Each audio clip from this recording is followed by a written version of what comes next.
আমি প্রথমেই এই শ্রোতার সঙ্গে একটু পরিচিত হতে চাই। আপনার নামটা একটু বলবেন? আমার নাম হালিমা। আপনার নাম হালিমা, পুরো নামটা জানতে চাই। মুসাম্মাদ হালিমা।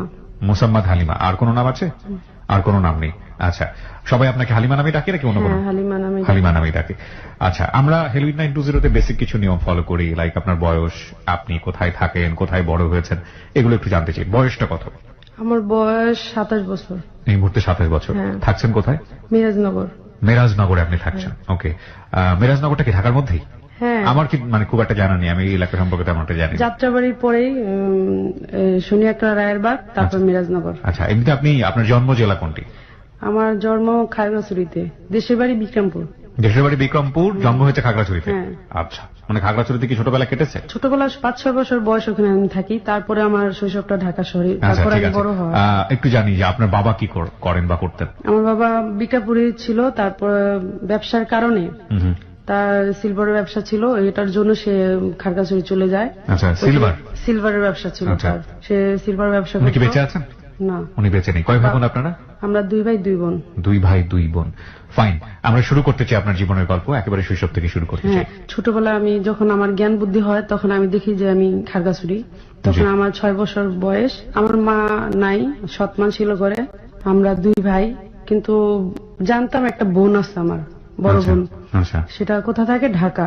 মানুষের তো শুনতাম, তখন একটু জ্ঞান বুদ্ধি আমার আসতেছে। আমি জানলাম যে বড় বোন ঢাকা থাকে। আশেপাশে মানুষ আমার বলতো যে তোমার তো একটা বোন আছে। তো আমার আরেকটা কথা বলি ভাইয়া, ওই দিন আমার সবাই কালাবুড়ি বলে নাম ডাকতো। মানে আপনাকে ডাকতো কালাবুড়ি? হ্যাঁ, মানে এটা বলতো কেন, আমি কালোর মধ্যে নাকি খুব মায়াবী ছিলাম, এই জন্য আর কি কালোবুড়ি বলে ডাকতো আমার মা। এটা মা ডাকতো আর কি, মা নামটা রেখে গেছে। তো মা মারা যায় আমার 15 মাস বয়সে। আমার ছোট মা আমাদেরকে খুব অবহেলা করতো প্রচুর পরিমাণ। আমি যখন জানলাম যে আমার একটা বোন আছে, তখন তার অত্যাচারে একদিন আমি বাড়ি থেকে বের হয়ে যাই। কি ধরনের অত্যাচার করতো? সব দিক দিয়ে কষ্ট দিত। আমার 2টা ভাইরে খুব মারতো। বাবা কোনোদিন এগুলো দেখতো না, সে সারাদিন পরে এসে দেখতো যে আমাদের ভালোই দিন কাটতেছে, কোনো সমস্যা নেই আমাদের। বাবাকে বলতেন না এগুলো? না, কখনো না, কারণ বললেই তো মায়ের খেতে হবে আবার। তখন আমি খুব ছোট, তো জানতাম একটা বোন আছে। তো আমি একদিন মায়ের কষ্টে ঘর থেকে বাইরে হয়ে যাই, অনেক দূরে। আমি অনেক দূরে পলায় চলে যেতেছি। তো হঠাৎ করে ওইখানে এক লোক আমাকে দেখে বলে, তুমি কই যাও বুড়ি, কই যাও? আমি বলতেছি আমি আমার বুবুর কাছে যাব। ওই দেশে বোনকে বুবু বলে। না না, তুমি হারা যাবে, চলো। তাই না, আমার ভাইয়ের সাথে দেখা হয়, ফুরাদের সাথে। তো ফুরাদের হাতে দেখ নেই, ফুরাদ তো চলে যেতেছে, কই জানো, বুবুর কাছে যাবো, লয়ে যাও। ভাই আমার টাইনা বাসা আনছে, আমি জানি এখন ধরতে পারলে আমার আবার মারবো। তখন আমি ভাইয়ের হাতে অনেক জোরে কামড় দিই। তো ছোট মা মারে, আবার কেউ দেখতো না, সেদিন মারতো, এমন ভাবে মারতো গলায় পাড়া দিয়ে। খুব শৈশবটা অনেক অনেক আগের, কিন্তু স্মৃতি এতটাই বেশি বিদগ্ধ। হয়তো অনেকেই সৎমার ঘরে অনেক সুন্দরভাবে বড় হয়েছেন, এবং কেউ কেউ হয়তো বা এরকমও আছেন যারা হয়তো ওকে অনুভব করতে পারেন যে আসলে সৎমার যে যন্ত্রণাটা সেটা কতটা কষ্টের। এবং আমরা বিশ্বাস করি অনেক সৎমাই শুনছেন আজকের এই রেডিওর অনুষ্ঠানটা, তাদেরকে আমরা অনুরোধ করব যে যদি আপনি কখনো এই সৎমায়ের জায়গায় নিজেকে খুঁজে পান, তাহলে এই সন্তানদের যে কষ্টটা সেটা একটু অন্তর্দে অনুভব করার চেষ্টা করবেন, এবং এরা যে কতটুকু পরিমাণ ঘৃণা করে আপনাকে, এটা একটু বোঝার চেষ্টা করবেন প্লিজ। বলুন, আপনি বলুন। তারপর মারতো, অনেক অত্যাচার করতো। তো একদিন গলায় পাড়া দিয়ে গালের চামড়াগুলো টেনে টেনে মারতো। তো আব্বা এসে দেখতো গালগুলো খুব কালো হয়েছে, তোমার দেখে বলতো, মা তোমার এগুলো কালো কেন? এই একটু উচিলে দেশে কাটাই দিত, কোনোদিন বলতাম না। আর বাবার সামনে খুব আদরে রাখতো। বাবা চলে গেলে নির্যাতন করতো, যেটা সত্য কথা সেটাই আমি বলতেছি, হয়তো তারা শুনলে কষ্ট পেতে পারে, কিন্তু এটা স্বীকার করবে তারা যে এটা সত্য, এবং আশেপাশে সবাই জানে এটা। তো যাই হোক, লাখো শুক্রিয়া জানাই মাদের প্রতি, কিন্তু মা যে এরকম হইতো সেটা আমি কখনো জানতাম না, কারণ আমি জানতাম এটাই বুঝি মা। এবং কি আমি তার বুকের দুধ চুরি করে খাই, আমি তো জানি না মার দুধ কেমন হয়। তো আমি একদিন দেখছি আমার একটা ছোট ভাইরে সেই দুধ খাওয়াইতেছে, তা আমি তার টান্দা সরাই আমি দুধের স্বাদ দেখছি তার কেমন লাগে। এরকম একটা মানে মায়া পাওয়া, ভালোবাসা পাওয়া, মায়ের প্রতি যে একটা মমতা, এটা আমার ভিতরে সবসময় কাজ করতো। তাদেরকে খুব আদর করতো দেখতাম, কিন্তু বাবার সামনে আদর করতো, বাবা চলে গেলে আর আদর করতো না। খুব ভালো লাগতো, সারাক্ষণ কাজের মধ্যে রাখতো। আর ও দেশের মরিচ, ধান্য মরিচ আছে না, ওগুলা খালি বলতো এগুলা বাইটে নিয়ে আসো, ওই বাড়তাম। আর আমার ভাইরে দিয়ে গরু চড়াইতে দিত, যাও গরু চড়াই নিয়ে আয়। পড়ালেখা করতে দিত না, আবার খুব মারতো। আর ছোটবেলা তো সবাই একটা অভ্যাস থাকে প্রস্রাব করে বিছানায়, তো আমার এই অভ্যাসটা ছিল। তো আমার ভাইয়ের দেগুলো ধোয়াইতো, আমাদের ধোয়াইতো, মুঠি ভরে লবণ প্রস্রাবের মধ্যে দিয়ে খাওয়াইতো আমাদের, বলতো এটি সবটি খাবি। প্রচুর কষ্ট হইতো, আমরা খাইতাম। এগুলো কেন করতো? এগুলা করলে নাকি প্রস্রাব আর করে নাই ভয়ে। মানে বিছানায় রাতের বেলা যে ঘুমের মধ্যে পুরা এক মুঠ লবণ খাওয়াইতো। এবং এটা ও যেটা বললো এটা অনেকেই বিশ্বাস করতে পারবেন না, বাট দিস ইজ ট্রু। এটা করা হয় বাচ্চাদেরকে অনেক সময়, এগুলো এক ধরনের কুসংস্কার, যে যাতে রাতের বেলা বিছানা নষ্ট না করে সে কারণে এই কাজগুলো করা হয়। ওকে, হ্যাঁ বলুন। বাবা একদিন বাসায় এসে দেখে যে আমি প্রচুর কান্নাকাটি করি, কিন্তু জানতে পারি না। কিন্তু আশেপাশের মানুষ বলে তোমার মেয়ের তো মারে, তুমি মেয়েটারে বাঁচাও। তো বাবা একদিন চুপ করে, বেশি দূরে যায় না, আশেপাশে থাকে, এসে দেখে যে আমার প্রচুর মারতেছে। এত মারে যে গলায় পাড়াদা দাঁড়ায় আছে, এর মধ্যে আমার বাবা এসে দেখে ফেলায়। দেখে তার ঢাকাটা সরাই, তুমি এটা কি করতেছো, নিষ্পাপ একটা বাচ্চারা তুমি মারতেছো। তো উনি নানান ধরনের বাহানা দেখালো, এটা করে না সেটা করে না, এই ওসিলা ওইসিলা নানান ধরনের দেখায়। তখন বাবা কি করে, আমাকে নিয়ে আমার বোনের কাছে এসে পড়বে ঢাকা। তো বাবার সাথে সাথে আমাকে একটা জামা পরায়, আমার ছোট ভাই তুহিত, আমার বড়ি দুনো ভাই। তো ওরা বলে চল আমরা তোদের ঢাকা দিয়ে আসুন, তোরা এখানে থাকা লাগবো না, চল বহুত হইছে। পরে রেডিমেডি করে নিয়ে আসলো। এর আগে ঘটনা হলো, আমার বোন যখন এখানে ছিল, এখান থেকে যাওয়ার ঘটনা হলো, আমার বোন অনেক অত্যাচার পায় এই সংসারে। বড় বোন হ্যাঁ, আকলিমা। যখন তার 12-13 বছর বয়স, তখন আমার মা মারা যায়। মারা যাওয়ার পরে আমার 3 ভাই বোনকে আমার বোন লালন করে। এদিকদা সৎমার জ্বালা, এদিকদা না খাওয়ার জ্বালা, এদিকদা অভাব, এদিকদা সব দিকে অবহেলা। তো চিন্তা করেন যে ভাই বোন শেষ করে দিই, মানে মনের কষ্টে সে কি করে, কিসের তেজন একটা বিষয় না, গোলায় গোলায় সবাই খায়, আমি মরে যাবো। তো আমার কুলে নিয়ে আদর উদর করে কান্নাকাটি করে 20 টাকা আমার সামনে আনে, খাওয়ানোর জন্য আমি লাত্তিতে ফালাই দিই। ছোট ছিলাম, বুঝতাম না। ফালা দেওয়ার পর আপনি আমার পেঁচাদের অনেক চিৎকার করে, সংগ্রাম করুন তোমাদের নিয়ে, আমি তোমাদের নিয়ে বাঁচবো। তখন আমাদের ওই অবস্থায় ফালাই দিয়ে সে ঢাকা এসে পড়ে। ঢাকা এসে আমার ফুপুর কাছে কাজ করে, সে কালীগঞ্জ আমার ফুপু থাকতো, বড় ফুপু। ফুপুর বাড়িতে আমার বোন এসে থাকে এবং ওখানে কাজ করে। তো এদিকে তো আমরা এত ঘটনা তো সময় আমি জানি না, আমি তো জানি পরে। তো যখন আমার বাবার রওনা দিল আমাদের নিয়ে, যে চলো তোমাদের নিয়ে যাই, ঢাকা আসলাম। আসার পরে দেখলাম যে আপুর বিয়ে হয়েছে। তো আপু বিয়ে করে কেন, আপুর একটা উদ্দেশ্য, যে আমার যে যন্ত্রণা পাই আমি এখান থেকে আসছি, আমার 3টা ভাই বোনরা আমি বিষ খায় মেরে ফেলতে চেয়েছি, সেই ভাই বোনদের নামের আমি যুদ্ধ করে তাদের বাঁচানোর জন্য ঢাকা শহরে আসছি, তাদের বাঁচানোর জন্য আমার কিছু একটা করার দরকার। তা আপা চিন্তা করলো যে আমি যদি একটা আনমেয়ের ছেলের বিয়ে করি, সে আমার ভাই বোন দেখবো না, আর যদি একটা বয়স্ক বা বউ মরে গেছে এরকম একটা লোকের বিয়ে করি, তাহলে মনে হয় ভাই বোন দেখবো। তো ফুপুর বাড়িতে কাজ করতো। তো একদিন এক লোক আমার ফুপুর বাড়িতে ভাত খেতে আসে। আপুর দেখো খুব পছন্দ করে কয় তোমার আমি বিয়ে করতে চাই, বিয়ে করবো আমারে। আপা খুব লজ্জা পেত, ফুপু রাজি হয়নি, ফুপু বিয়ে দিতে চায় না। তা আপা বিয়ে করে। একটা শর্ত নেয় দুলাভাইয়ের সাথে, যে দেখেন আপনি আমাকে বিয়ে করতে চান, ঠিক আছে, আমার 3টা ভাই বোন যদি আপনি পালেন তাহলে আমি আপনাকে বিয়ে করবো। তো আপা বলে যে আপনি তো বউ আছে, কয় না আমার বউ পাগল, আমার 2টা ছেলে মেয়ে আছে। বউ যেহেতু পাগল, আমার একটা মানুষ দরকার, আর তোমার 3টা ভাই বোন যেহেতু আছে আমি শুনছি, আমি ওদের পালবো, প্রস্তাবটা ফালায়ও না, এটা বলে। তা আপা না করে দেয়। আপা ওইদিকে আর কি এখন কাজ কাম করে, চিন্তা করে না আমার ভাই বোন তো দিদা অবহেলা আছে, যেভাবে হোক আমার এটা রাজি হইতে হইব। তো ভালো ভালো জায়গাতে সম্বন্ধ হয়, কিন্তু আপা এগুলা অ্যাকসেপ্ট করে না। বিয়ে হয় তার সাথে, বিয়ে হওয়ার পর মানে ভদ্রলোক বউ থাকা অবস্থায় আরেকটা বিয়ে করে। হ্যাঁ, বলে যে তার ওয়াইফ পাগল, আচ্ছা, আর 2টা বাচ্চা আছে, তাদের দেখাশোনা করার জন্য তার। এটা কি আপনার বোন তখন খোঁজ নিয়েছিল, বা এটা কি নিশ্চিত ছিল? কিভাবে নিবা, আমার আপু এমন সাদা সিধা ছিল যে দুনিয়া সম্পর্কে তার কোনো নেই। তখন রক্ষা করার দরকার ছিল তার ভাই বোন, আর কিছু চিন্তা করেনি, তার লাইফের চিন্তা সে করেনি। সে বলার পর দুলাভাই বলে আমি তোমাকে এখানে সবকিছু করে দিব, তুমি তোমার ভাই বোনদের মানুষ করবা, আর আমি তাদের দায়িত্ব নিলাম। তো আমার আপু ফুপুর উপর অনেক কষ্ট নিয়ে রাজি হয়। তো ওদিকে বড় ভাই আর মানে আমার আপা ছোট যে ভাইটা, ও থাকে আপার কাছে, ওখানে থাকে ফুপুর বাড়িতে, আর আমার আপা আর আমি, আমার ওই ভাইটা তুহিত, ও থাকি খাগড়াছড়ি। ওই সময় আমাদের ওই অবস্থা হইতেছে। তো যাই হোক, এদিকে বিয়েটা হয়। বিয়ে হওয়ার পর আমার আপু ঘর ভাড়া কিভাবে নেয় এইগুলো জানতো না। তো মানুষের বারিন্দায় এক হিসেবে তারা শুইতো। তো আমার ফুপু আবার বুদ্ধি করে ঘর লয় না দেখে বলতো যে এটা পায় না, ওদের শরীরে ফিকা মারো। তো আর এক একটা নির্যাতন করতে পারবে। তো দুলাভাই টাকা ছিল অনেক, কিন্তু ঘর নিতে পারতো না। তারপরে ঘর নিল, নেওয়ার পরে আচ্ছা তারা সংসার গোছালো। এর মধ্যে বাবা আমার নিয়ে আসে, ওই যে মা মারতে দেখে তখন নিয়ে আসে। তা আমি আমার আপারে পাওয়ার পর ওই যেটা ভয় আসছে আমার ভিতরে, ওইখানে যেটা নির্যাতনের, আপারে পাওয়ার পর আপার আঁচল আর ছাড়ি না। মানে আপা ছাড়া আমি আর কিছু বুঝি না। আমি যেখানে যাবো, টয়লেটে গেলেও আমি তার ভিতরে ঢুকাইনি, যে হারায় যদি যায় আবার। দুলাভাই খুবই আদর করে আমাদের, সন্তান যেভাবে পালে ওইভাবে আদর করে প্রচুর। হঠাৎ একদিন আপা শুনতে পায় তার ওয়াইফ আছে। সে পাগল না, সে আসে আপার বাড়িতে, আসার পর অনেক খারাপ ব্যবহার করে। কয়দিন পরে শুনে আবার একটা বউ আছে, মানে আরো একটা বউ আছে। হ্যাঁ, আরো একটা বউ আছে। সেটাও শুনে তো আপা অবাক। আপা আবার একটা জিনিস ভাবে, আমার ভাই বোন তো সুন্দরভাবে পালতেছে, তার অর্থ দিক দেওয়া, টাকা পয়সা দিক দেওয়া ভালোই ব্যয় করতেছে আমাদের প্রতি। থাক, আমার ভাই বোন যদি মানুষ হয়, আমার আর কিছু দরকার নেই, এদের উপরেই আমার জীবনটা চলুক। তো যাই হোক, দুলাভাই ব্যবসা বাণিজ্য করতে আস্তে আস্তে অনেক টাকা পয়সার মালিক হলো, আস্তে আস্তে দিন ঘুরলো। তখন আমাকে যদি কোনো স্কুলে ভর্তি করে, তো দুলাভাই একটু হিংসা ভাবে নিত। ওই কি করতো, এমন দূরে যায় বাসা নিত জানি আমি স্কুলে আর না আসতে পারি। আবার যখন ওখানে ভর্তি করে, তা আবার এমন দূরে যায় বাসা নিত যেন আমি স্কুলে না আসতে পারি। আপনাকে স্কুলে পড়া কেটে চাইতো না, পড়তে দিত না আমাকে দুলাভাই। হ্যাঁ, কেন? মানে এটা হিংসা কাজ করতো কেমন যেন, মানে এটা কেমন যেন, সে এই খুব ভালোবাসে, আবার এই সে কেমন যেন। আচ্ছা আচ্ছা।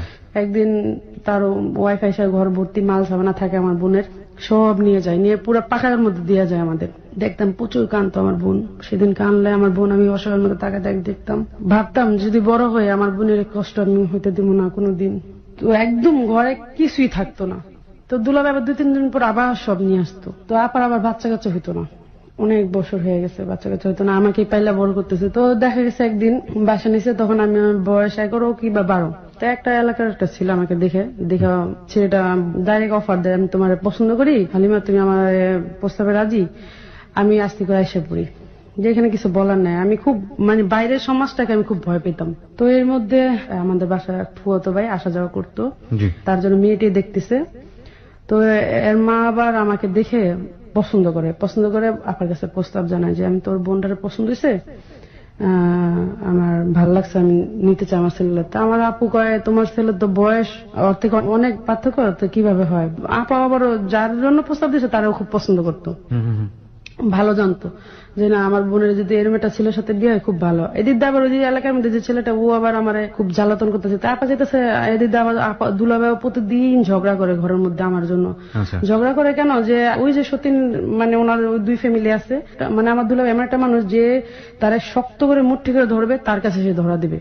আর যে তারা মানে আদর করবে একেবারে খুব ভালো দামে, তার মূল্যায়ন সে দেবে না। তো এইভাবে দিন গেল। তো আমাদের দুঃসম্পর্কের ফুপু হয়। তো উনি যখন প্রস্তাবটা দিল যে আমি আমার ছেলের লেগে ওরা নিতে চাই, তা আপা বলতেছে ঠিক আছে। তো ওনারা আবার যৌতুক দাবি করে। তো যে যৌতুক দাবি করে, আমার আপু বলে আমার বোনকে এত বড় হয়ে গেছে যে আমি বিয়ে দেবো, এত টাকা দেওয়া দরকার নেই। তো যে ছেলেটার লোক প্রস্তাব দেয়, উনি আবার আমার যথেষ্ট পছন্দ করে ফেলায়, আসা যাওয়ার মধ্যে দেখে খুব পছন্দ করে।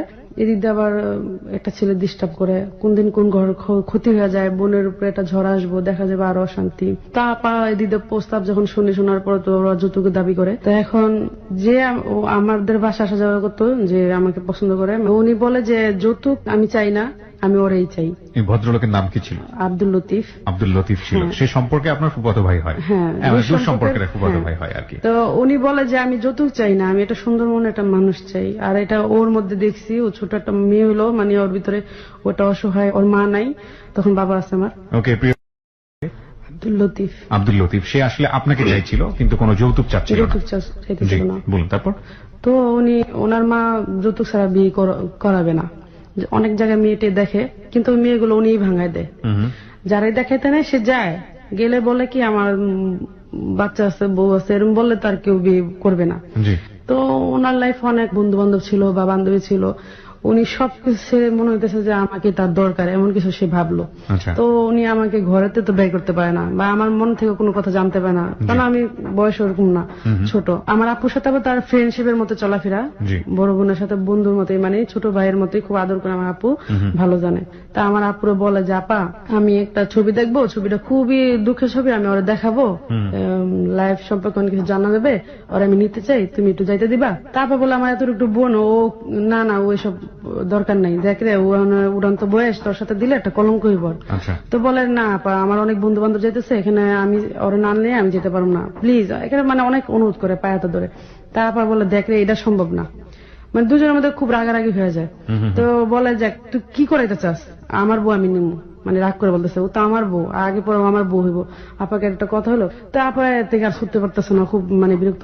তো একমতে আপা রাজি হয়। তো উনি বলে দেখ আমি এটা সাদা কাগজ নিবো, সাদা কাগজটা সুন্দর আমি গুছাই দেবো, তুই একটা কাগজ আচর পড়বে না। ওরা তক্ক করে, আমি খালি নির্বাক হয়ে তাকাই থাকতাম, এসব কিছু বুঝতাম না। তো যাই হোক সকালবেলা উঠলাম, আমি আমার আপা গোসল করাইলো, গোসল করানোর পরে আমি ঘুমাই গেলাম। হঠাৎ করে দেখি যে এত সুন্দর গান ঘরের ভিতরে, চোখ মেলে দেখি যে সে আব্দুল লতিফ বসে আছে, আমাদের তাকায় আছে, চোখগুলো আর খুব লাল, মানে কান্নাকাটি করছে। তো উনি ডায়েরি পড়ছে, লাইফের সবকিছু বাদ দিয়ে সেই কোরআন শিব ধরবে, মানে কোরআন শিবটা তাদের কাছে অনেক বড় কিছু তখন, কিন্তু আমার কাছে তখন ওই সময় আমি কিছুই বুঝি না। তা আমাকে কোরআন শিব ধরাইলো। আমার আপু কান্না করতেছে দেখলাম, সেও কান্না করতেছে, তারা ধরাইলো। সে বলল যে আমি হালিমনের দায়িত্ব নিলাম, আজ থেকে সে আমার স্ত্রী, আর আমি জীবনে যতদিন বাঁচবো সেই আমার স্ত্রী থাকবো, তার ছাড়া আমি আর কারো বিয়ে করব না, এটা সে বলে। আমার আবার বলতে বলে যা যা, আমি তা বলি। আমার বলতে বলে যে তোমার জীবনে একজনই, আর তোমার জীবনে আর কেউ আসবে না, তুমি ওর এই স্বামী বলে গ্রহণ করলা, বলো। আমি এবার ওদের সাথে সাথে বললাম, কিন্তু এটা যে অনেক বড় মূল্য এটা আমি তখন জানি না। প্রথম কথা হচ্ছে যে আমি যদি রিলিজিয়নের জায়গাটা থেকে বলি, ধর্মের জায়গা থেকে বলি, তাহলে এটা পুরোপুরি অন্যায়। কারণ আমাদের পবিত্র ধর্মগ্রন্থ ছুঁয়ে কোনো ধরনের কোনো শপথ করার কথা কোথাও বলা হয়নি, এবং করলে এটা অপরাধ হবে, গুনাহ হবে। আর বিয়ে পড়ানোর একটা নির্দিষ্ট নিয়ম আছে, সেটা আমাদের ধর্মে বলে দেওয়া হয়েছে। সুতরাং এই পদ্ধতি বাদ দিয়ে অল্টারনেটিভ কোনো কিছুর কথা বলাও হয়নি, সুতরাং এটা করার কোনো নিয়ম নাই। কিন্তু অনেকেই আমরা বিশ্বাস পাওয়ার জন্য পবিত্র কোরআন শরীফের উপরে হাত রেখে ধরনের শপথ করে থাকি, যেটা কবিরা গুনাহ এবং অন্যায়। এ ধরনের কাজ আল্লাহ পছন্দ করেন না, এবং এটা যারা করেন সামাজিকভাবে বা পারিবারিকভাবে যেটাই করুন না কেন, নিজেকে সত্য প্রমাণ করার জন্য করেন, অনেক সময় দেখা যায় নিজেকে নিরপরাধ প্রমাণ করার জন্য করেন, অনেকে বিভিন্ন ওয়াদা নেওয়ার জন্য করেন। এটা কিন্তু ভয়াবহ রকমের অপরাধ। এবং আপনারা যারা ইমাম আছেন, যারা ধর্ম বিষয়ে পড়াশোনা করেন, তাদের কাছ থেকে জানবেন এটা। যদিও আমি স্কলার নই বিষয়ে, কিন্তু এই ধরনের কাজ করা অন্যায়, এবং এই ধরনের কাজ আপনারা করবেন না। এই ধরনের কাজ করে ওয়াদা করলে আল্লাহ অবশ্যই অনেক বেশি বেজার হন। আমরা শুধুমাত্র প্রচার করছি এই কারণে যে ওনার জীবনের গল্পে এটা একটা খুবই গুরুত্বপূর্ণ অধ্যায়, এবং এভাবেই ঘটে গেছে সেই জন্য। কিন্তু আমরা অনুকরণের জায়গা থেকে অবশ্যই আপনাকে নিরুৎসাহিত করতে চাই, এমন কাজ দয়া করে করবেন না, এবং কেউ যদি করে তাকে আপনি অবশ্যই নিরুৎসাহিত করবেন। বলুন তারপর। তো আমাকে রেডি করে দেয়, আমি রেডি হয়ে বের হই, মানে নাসর বান্দা সে আমাকে নেবেই। তো আসলাম, টাইটানিক ছবি যখন দেখতে যাব, ঢুকতেছি। জীবনে প্রথম হলে ঢোকা? ছোটবেলা আপু দুলাভাইয়ের সাথে যাওয়া হয়েছে ছোট থাকতে। যখন এই ছবিটা দেখতে যাব, আমি জানি না ছবিটার কাহিনী আর কি হইতে পারে। হলের ভিতরে যখন ঢুকবো, তখন যে পুলিশরা বলে এতটুকু একটু মেয়ে, বলে এই ছবি কি এই ছবি দেখতে আসছে। আমি কি এই কথা কই কেন, কত ছবি তো দেখলাম, এই কথা তো শুনি না। খুব ভয় পেয়ে গেলাম। তো সে আবার মানে মিটি করে হাইসে লয়ে গেল আমারে। তো ওনার বন্ধু বান্ধব তো কেউই দেখি না, শুধু আমি। তো ছবির প্রথম অংশ দেখার পর আমি পুরো চোখ বুঝে ফেলছি, ওর পরে আমি আর চোখ মিলি না। ছবি শেষ আমার পুরা, তো আমি তার মনে হইতেছে খুব ভয় লাগতেছে আমার। তো আসার সময় সে আমার বলে যে হালিমন তুমি কি ভয় পেয়েছো? তুমি ভয় পেও না, তুমি কিন্তু আমার স্ত্রী। বাসা আসার আগে জানি দুলাভাই তখন বাসা ছিল না, এখন দুলাভাই বাসা আসার সময় হয়েছে। তো উনি আবার বলে যে এখন তো দুলাভাই এসে পড়ছে, চলো আমাদের বাসা তোমার নিয়ে যাই। আচ্ছা। তো নিয়ে আসলো ওনাদের বাসায়। ওনাদের বাসায় আনার পর ওনার মা তো মাথা খারাপ, এই যৌতুকের আগে মেয়েটা ঘরে এসে পড়ছে। তো উনি আমার বলতেছে যে হালিমন আমার মার মন জোগায় একটু কাজ করো। তা আমি এসব কিছুই বুঝি না, আমি তখন খুবই নার্ভাস, কখনো আমার বোনের কাছে যাবো। তো রাত্রে ছিলাম। যাই হোক, এর মধ্যে ওনার মা যায় আমার আপার বাসাতে, যায় দেখে যে প্রচুর ঝগড়া দুলাভাই আর আপার। ওই যে একজন এসে দুলাভাইয়ের কাছে লাগাই দেয় যে তোমার শালিরে তো বিয়ে দিয়ে দিচ্ছে, তুমি যে এত বছর কি করলা, তো মূল্য হলো না। তো দুলাভাইকে এতটুকু শালি আমার বিয়ে দিয়ে দিল। দুলাভাইয়ের ইচ্ছা ছিল দেশে বিয়ে দিবে, তার কুমিল্লাতে। তো পরে এদিন আমার মানে ওনার মা, লতিফের মা আসে, এসে চিল্লান্দা বলে এই মেয়ে বিয়ে করবে এক্ষণে। এই মধ্যে লতিফের বোন আবার সবসময় বিদেশ থাকে, উনি আবার ওই সময় ছিল পাশে কোথাও যেন বাসা নিয়ে আসছিল। তো উনি আসছে, এসে বলে কি বলেন মা, এতদিনের আশা আপনি নষ্ট করবেন, এখনই বিয়ে পড়াই দিবেন, এটা কথা হইলো নাকি, বাদ দেন, এই লতিফ তুই ওরা দিয়ে। তা আমি তো এটা মানে আমি এটা কিছুই বুঝতেছি না। তো উনি কি করে আমাকে নদীর পার আমার ওই যে ফুপুর বাড়ি দিয়ে যায়, যে ফুপুর বাড়িতে আমার আপুর বিয়ে হয় আমার দুলাভাইয়ের সাথে, যেখানে উনি থাকতেন, কাজ করতেন। তো ফুপুর বাড়িতে যাই, যাওয়ার পরে ওইখানে আমাকে রেখে এসে পড়ে। তো মাগরিবের আজান দিলে আমি একটা অভ্যাস ছিল কি, আমি মোনাজাত করতাম। তো আমি আল্লাহর কাছে খালি বলতাম যে আল্লাহ আমার বোন জীবন বড় কষ্ট করতেছে, আমিও এইভাবে আছি, আমি ডালে খালে আমার কোনো ই নেই, আল্লাহ তুমি এমন একটা জীবনের সাথে আমাকে মিলাই দেবা যার সাথে আমার জীবনটা যেন আমি সুন্দরভাবে কাটাতে পারি। তো লতিফ যখন আমার কাছে দেখা করতে আসতো, তখন অনেক দিকে ওর বোনে আটকে ফেলাইতো রে, মানে 4-5 জন লোক লাগায় রাখছে আমার কাছে যে না আসতে পারে। আচ্ছা। তো লতিফ যাই হোক যৌতুকের জন্য পাগল না, আমাকে বিয়ে করার জন্য সে প্রচুর পাগল ছিল। যেভাবে ওর জীবনে আমি কলঙ্ক দিচ্ছি এইভাবে আমার দিয়ে তো এটা হইতেছে, এখন ওর দুলাভাই গ্যাঞ্জাম করতেছে যাক আমি ওরে বিয়ে করবো, আর এই মেয়েটা আমার ঘরে নিতে হবে, এটাই তিন মেয়ে। তো উনি চুরি টুরি করে আসতো, এমনকি জুতার বাড়ি মায়ের যত রকমের আছে ও খাইতো। ওর বোন খুব পাজি ছিল, মা এবং বোন প্রচুর অত্যাচার করতো ওনার প্রতি। তো উনি দোকানের মধ্যে 4-5 জন কর্মচারী রাখতো, তো সে কি করতো, কর্মচারীরা খুব ভালোবাসতো ওরে। তো ওনাদের পোড়ায় পাড়ায় আইসা পড়তো, ঝড় তুফানে নদী পাড়ায়, বুড়িগঙ্গা নদী, কালীগঞ্জ ওই পাড়ে যেতে গেলে বিশাল নদী। তো একদিন ভাবে নৌকা বসে যে হালিমনে যদি যায় দেখি এখন ও তো অনেক লাজুক বা এরকম, যদি আমি যাই দেখি যে কোন ছেলের সাথে কথা বলতেছে বা ইটি, তাহলে আমি ওর জীবনে আর যাবো না। তা আল্লাহর কি রহমত, মানে আমি যে এটা করতাম তো জানে না, তা আমি আয়সা দেখে যে আমি মোনাজাত করে চোখের পানি অজরে ভাসতেছে, আর আমি মোনাজাত করে এইভাবে রাখছি মুখটা, মানে 2 হাত ঢেকে রাখছি। তো আমি অনেকক্ষণ পর চোখ মিলা ঘুরে দেখি যে সে চোখের পানি ফালায় আমার বলে কি আসলে আমি অন্যায়কারী, নিজে বলতেছে যে আসলে তুমি এত ভালোবাসো আমারে, মানে অবাক হয়ে যায়। যাই হোক আমি অবাক হয়ে গেলাম। তো ওর দেখা যাই হোক ও আমার একটা বুদ্ধি শিখা দেয় যে আমার ফ্যামিলির থেকে আমার অনেক বিয়ে চাপ দিতেছে, হালিমান তোমার একটা কথা জিজ্ঞেস করো, তুমি মাথাটা নাড়বা। আমি আচ্ছা ঠিক আছে। তো এর মধ্যে অনেক জায়গায় বিয়ে লেগে নেয়, চুল ফালাই দেয় যেন ওরা কি পছন্দ না করে। তো তারপরও মাথা চুল ফালাই দেওয়ার পরে ওরা পছন্দ করে ফেলায়, মেয়েরা খুবই সুন্দর দেখতে। তো দেখা যায় পছন্দ করে ফেলা অনেক একটা বিরক্তকর না, যেখানে তো এখন বুদ্ধি একটা টেকনিক্যাল একটা বুদ্ধি করে যে তুমি এই কথাটা বলবা। আমি আচ্ছা ঠিক আছে, খালি মাথাটা লড়বা গাছা। তো ওরা ভাই বোন আসছে এসে বলতেছে হালিমন তোদের মধ্যে নাকি কি হয়েছে, আমার ভাসুর বলতেছে। আমি আবার ওই যে বলছে মাথা লড়তে, উনি আবার দাঁড়ায় আমার মাথা লড়তে বলতেছে, তাই আমি আবার মাথা লড়লাম, কিন্তু এখানে যে কি কথা সেটা আমি জানি না। পরে শুনলাম কি যে উনি মাথা লড়ার উদ্দেশ্য হলো আমার গর্ভের সন্তান আছে, সেটা যেন আমি তারে বলি, কিন্তু আমি কিন্তু এটা কিছুই জানি না। মানে উনি এসে আপনাকে একটা প্রশ্ন জিজ্ঞেস করবে, সেই প্রশ্নতে আপনি মাথা নাড়বেন, কিন্তু আলটিমেটলি কি প্রশ্ন কি কিছু আপনি কিছুই জানি না বা জিজ্ঞেস করি না। That's really terrible. ওকে, হ্যাঁ। তো এখন তো তারা বলে কি আর করার, বিয়ে তো হইতেই হইব। তো বিয়ে রাজি হয়, বিয়েতে শুক্রবারে বিয়ে। এখন আমার বোনের বাড়িতেও না, ফুপুর বাড়িতে বিয়ে হবে। তা আমার চাচারা আসে, সবাই আসে, বিয়ে সব আয়োজন চলতেছে। তো এর মধ্যে লতিফ আমার যখন যেদিন বিয়ে সেদিন যৌতুকের জন্য ওর মা আগায় না, মানে ওই বাড়িতে ঠাড়া দেওয়া বসে থাকে। তো উনি তো পুরা রেডি, সব রাত বিকেল 5টা হয়ে যায়। এদিক দিয়ে আমার আপা দুলাভাইয়ের অত্যাচার আছে, খুব কষ্টে আছে, কি করব দিশা পায় না। আপা আবার এক বুড়িতে একটা চেন দিবে বলে চেনটা লইয়া টাকা নেয় হাতে, দুলাভাইকে দাও আমি কিনে দেবো। দুলাভাই নিয়ে আমি যাবো না, টাকাও দিব না। তারপর জিদ দেখ কষ্টে যে আমার বোনডারে তুমি ছোট থেকে এরকম করতেছো আমাদের সাথে, মানে আপার একটা কষ্ট লাগবে, আজকে মা নাই আজকে এরকম করতেছো। তারপর আবার কি করলো, একটা চাকু নিয়ে নিজের পেটে ঢুকে দিতে নিয়েছিল। দুলাভাই আবার ধরতে যায়, আপার হাতে এখন স্পটটা আছে, এটা দাগ পড়া যায় কঠিন ভাবে। তারপর যাই হোক উনি আসে, মানে আমার বিয়ের জন্য সব রেডি হয়। এর মধ্যে ওনারা আসে না যৌতুকের কারণে।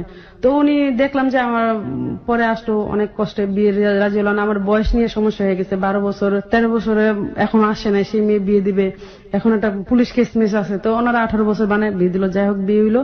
তো মজার ঘটনা কি, বউ সবার আগে তো কখনো যায় না, আমি সবার আগে দূরে চলে যেতেছি শ্বশুর বাড়ি। কিন্তু তখন আমি বুঝতেছি না এটা কি, বিয়ে হয়ে গেল। হ্যাঁ বিয়ে হয়ে গেছে, আমি সবার আগে দূরে চলে যেতেছি, সবাইকে ফেলে, মানে আমি আগে আগে হাঁটতেছি। আমার কাছে মনে হচ্ছে এটা একটা খেলার একটা আনন্দ, জিনিসটা বুঝি না একদম। তো আসলাম ওনাদের বাড়িতে, আসার পরে তো যখন দেখলাম যে এক রুমে দিল, আমি এটা কি, এই রুমে কেন আমাকে দিবে, আমি খুব রাগ হয়ে গেলাম। না আমি এই রুমে শোবো না, আমি আপনাদের সবার সাথে শোবো।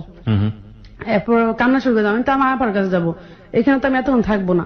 যাই হোক ফুফু বাড়িতে আমাকে নেওয়ার পর এমনি এমনি আমাদের সংসার চলতে থাকে। তো উনি যখন বাইরে যায় তখন আমার প্রতি অনেক নির্যাতন হয়। আমার শাশুড়ি আমাকে প্রচুর পরিমাণ খাটায়। ওষুধ তো আমি বুঝি না, যে যেমনি বলে অমনি মন জোগানোর জন্য চেষ্টা করি, সারাক্ষণই কাজ কাম করি। কিন্তু দেখা যায় উনি ঘরে আসলে আমাকে দেওয়ার কাজ করে না, আমাকে খুব আরামই রাখে। তো এর মধ্যে আমার আপু তো বাবু টাবু হয় না, তো উনিও টেনশনে পড়ে যায় যে আমার মনে বাবু হবে না। তো 13 বছর বয়সে আমার গর্ভবতী হয়ে যায় হোক, আল্লাহ পাক আমাকে একটা কন্যা সন্তান দেয়। তো মেয়েটা যখন পৃথিবীতে আসলো, আসার পর আমার বোন তো পৃথিবীতে না পাইছে, তার তখন সন্তান নাই, 18 বছর হয়ে গেছে, 20 বছর হয়ে গেছে, বিয়ে হয়েছে, আমাকে পালছে, আবার বাচ্চাটা পায়া সেই পাললো। তো একদিন আমি একটা কাঁচামরিচ খেতে যাই তরকারির সাথে, আপা দেয় না, কয় না আমার বাচ্চার সমস্যা হবে। আমি কি করে বালি যে তাকে চাপাতা মেরে ফেলতে লই, বাচ্চাকে? হ্যাঁ। কেন? তা মরিচ খেতে দিবে না কেন? এটা কি যন্ত্রণা? মানে এটা কি মানে ফাজলামো করছিলেন নাকি ফান? না না, আমি বিরক্ত মনে করতেছি। আমার কাছে মেয়ে এটা মনে হয়নি, আমার মনে হচ্ছে ওর বাচ্চা। এটা কিসের আমার বাচ্চা? কারণ আমি বুঝি না তো, তখন আমার 13 বছর বয়স। আচ্ছা আচ্ছা। তো আমার আপু তো পেঁচা ধরে বাবুডার আমার একটা থাপ্পড় মারার পর আমি অনেক দূরে যাই, একটা জুতা লয়ে বাবুডার ভিক্ষা মারি। অনেক বড় একটা ফিলটাই আসে নাই, মানে বেবি ফিলটাই আসে না। আমার আবার খালতো বোন হয় দুঃসম্পর্ক। কোনো কিছু বুঝে ওঠার আগে বিয়ে, কোনো কিছু বুঝে ওঠার আগে বাচ্চা, মানে আমার কাছে একটা মেন্টালি প্রবলেম মনে হতো এটা, মানসিকভাবে সমস্যা। হ্যাঁ, যেমন ওর বাবাকে মানে আমি মানে ওর বাবার সংসারের যে ঝামেলাটা, এটাও আমার কাছে একটা মেন্টালি প্রবলেম মনে হতো আমি আর পারি না।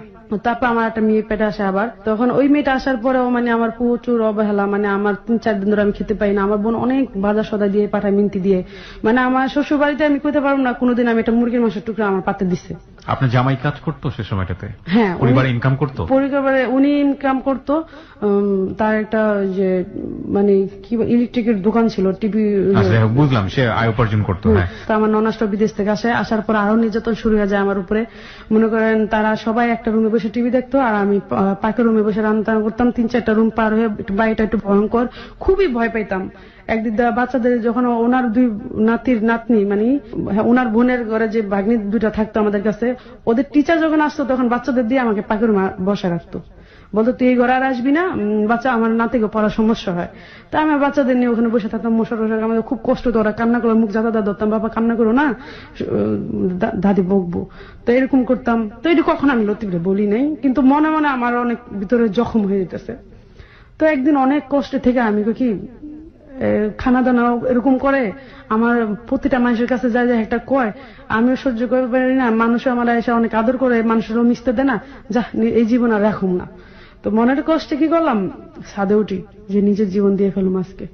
তো ওখান থেকে লাভ চাই যে আত্মহত্যা করুন। তখন আমি ভাবি না, আমার না বাচ্চা আছে, আমার 2টা মেয়ে আছে, আমি যদি মরে যাই আজকে আমার মতো ওরা এভাবে জীবন কাটাইবো না, থাক। আসলাম নিচে, আসার পর সারাদিন কাজ করার পর আমি তোকে ভাত খেতেছি। তা এখানে আরেকটা ঘটনা, আমার বাসরের প্রথম স্ত্রী চলে যায়, আমার শাশুড়ির সাথে ঝগড়া বিবাদ করে একটা বাচ্চা ফেলা দিয়ে চলে যায়। তো এর মধ্যে আমার ভাসুরটাও আমাদের কাছে থাকে, ওই ছেলেটাও থাকে। তো ওনার ওই ছেলেটারা আমি পালি ছোট থেকে, ইসলাম। তো ওরে আমি ভাত খাইতেছি, তো ও আমার আম্মু আম্মুকে ডাকতেছে। আমি এবার সারাদিন পর কাজ করে ভাত মুখে দিছি, আর আম্মুটাকে জবাবটা আমি দিতে পারি না। তো ওনারা কি করে, ও লতিফ আবার এটা ফলো করে কি করে, একটা লোহারি দিয়ে আমাকে একটা বাড়ি দেয় হাতের মধ্যে। মা ডাকতেছে, শোনো না, কারণ আমার ভিতরে তো কোনো পাপ নাই। আমি ওই যে ভাত মুখে দিচ্ছি সারাদিন পর, আমার খুব ক্ষুধা লাগছে, ওদের মাটাকে আমি খেয়াল করতে পারিনি। আমি কি দেখেন আপনি আমার একটা বাড়ি দিলেন, আমি কি খেয়াল করছি? বেশি কথা কবি না, একটা বাড়ি দিল। তো আমি আবার ওই ব্যথায় কানতে কানতে অজ্ঞানের মতো হয়েছি। এর মধ্যে ওর মায়া আসে, দেখে আমি কান্দি। উনি আবার কি, ওনারে বলা হয় যে আমার মারছে, উনি আবার আমার ওই ব্যথা হাতের মধ্যে টান দেয়, বলে যা ঘরের কাম করগা, এসব নাকি আমি বাদ দে। আবার মাঝে মাঝে বোতলে কিছু পানি পুনি পাইতো, যে যেমন ওনার এই মেয়ের ঘরে নাতি পানি খেয়ে ফ্রিজের পানি ফিক্কা মেরে রাখে, ওই বোতলের মধ্যে একটু পানি থাকে। উনি কি করছে, সাথে সাথে যাই বোতলটা উঠা করে যে পরা পানি খায়, আমার পোলারে ভূত বানাইতেছে, নানান ধরনের খারাপ কথা বলে। তো ওই সময় সোনিয়া আবার বলে, ওনার মেয়ের ঘরে 2 মেয়ে, সোনিয়া মুক্তা, সোনিয়া আবার বলে, নানু এই মাত্র বোতলটা আমি রাখছি, তুমি কি বলো মামিরে? চুপ থাকতি, আমি ওর খবর জানি না, এই সেই দুনিয়ার কথা বলে।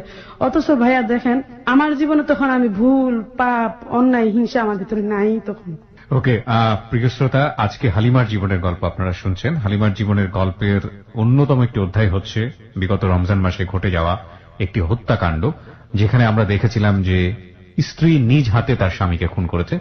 যে রিপোর্টটি আমরা প্রথমেই অনুষ্ঠানের শুরুতে আমরা পড়ে শুনিয়েছি, তার জীবনের অন্যতম একটা অধ্যায় আজকে এই রিপোর্টের সঙ্গে জড়িয়ে আছে। আমরা সেই ঘটনার সম্পৃক্ততা খুঁজতে চাই। এপিসোডটি খুবই খুবই খুবই গুরুত্বপূর্ণ একটা এপিসোড, কারণ আমরা বলি ঘটনা, কিন্তু বিহাইন্ড দ্য স্টোরি, ঘটনার পেছনের ঘটনা, সেটা আমাদের অনেকখানি অজ্ঞাত থেকে যায়। আজকের এই ঘটনাটি গত রমজান মাসে ঘটে যাওয়া একটি জঘন্যতম হত্যাকাণ্ড। নিজ স্ত্রী কর্তৃক স্বামীকে মেরে ফেলা হয়েছিল পরকীয়া প্রেমের জের ধরে, এরকম একটা রিপোর্ট আমরা পড়েছিলাম, এবং সেটা নিয়ে ফেসবুকে অনেক তোলপাড় হয়েছিল। আমরা সেই ঘটনার সম্পৃক্ততা এবং সেই ঘটনার একটা বিশাল অধ্যায় হালিমার জীবনে, তাকে আজকে হ্যালো ইট 920 আমরা পেয়েছি, তার জীবনের গল্পে। আপনারা আশা করছি পুরো বিষয়টাই মনোযোগ দিয়ে শুনবেন। জি, আমরা যেখানটাতে ছিলাম যে আপনার শাশুড়ি আপনার সঙ্গে খুব অত্যাচার করছে, তারপর? হ্যাঁ, আমি যখন শীতে অনেক কষ্ট করতেছি, তো লতিফ একদিন একটা সোয়েটার আমাকে বারিন্দাতে ফিক্কাদা দেয়। তো ওটা দেখে ওর মা অনেক আমার টর্চারিং করে, ও জানে না। তো ও কোনোদিন আমার নিয়ে বের হয় না। তো একদিন বের হয়েছিল, একটা ক্লিপ আমাকে কিনে দিয়েছিল। ওই ক্লিপের জন্য আমার অনেক যন্ত্রণা সহ্য করতে, যেটা ও আজও জানে না। তো যাই হোক, ওর মা আবার ওই বাচ্চাদেরকে অনেক শাড়ি টাড়ি এনে দেয়, পরে বসে ও তো আপনাকে অনেক লাভ করতো, তারপরে চেঞ্জ হয়ে গেল। প্রচুর লাভ করতো, কিন্তু শাসন করতো, লাভ দেখাইতো না। শাসন করতো? হ্যাঁ, লাভ শাসনটা কি, আমি কখনো তার সাথে অন্যায় করতাম না, সে শাসন করার কোনো মানে লাইন নাই। আর সে আমাকে লাভ করতো, কিন্তু এটা প্রকাশ করতো না। সে বলতো বউদেরকে লাভ করলে দেখাইলে এটা মাথা উঠা যায় এরা, মানে ওনার ভাইয়ের বউর লাইফ দেখে, মানে ওই যে বউ চলে যায় একজন লাভ করার কারণে, এই জন্য সে একটু অনেক কঠিন হয়ে থাকে। কিন্তু আমাকে আপনি ছাড়া তুমিও বলতে দেয় না কখনো। তো যাই হোক, এখন আমার শাশুড়ি এরকম নির্যাতন করে অনেক দিক দিয়ে। পরে আমার ননাসটা বাহির থেকে আসার পরে উনি এমন খাটান খাটায় আমাকে, যে ওর খাটান দেখে মানে আমি আর সহ্য করতে পারি না ওদের কষ্টটা আমি। তো একদিন লতিফের প্রতি ওরা একটা অবিচার করে, খারাপ ব্যবহার করে, যে আমরা নাকি অবহেলা করি বাচ্চাদের। আসলে ভুল ধারণা।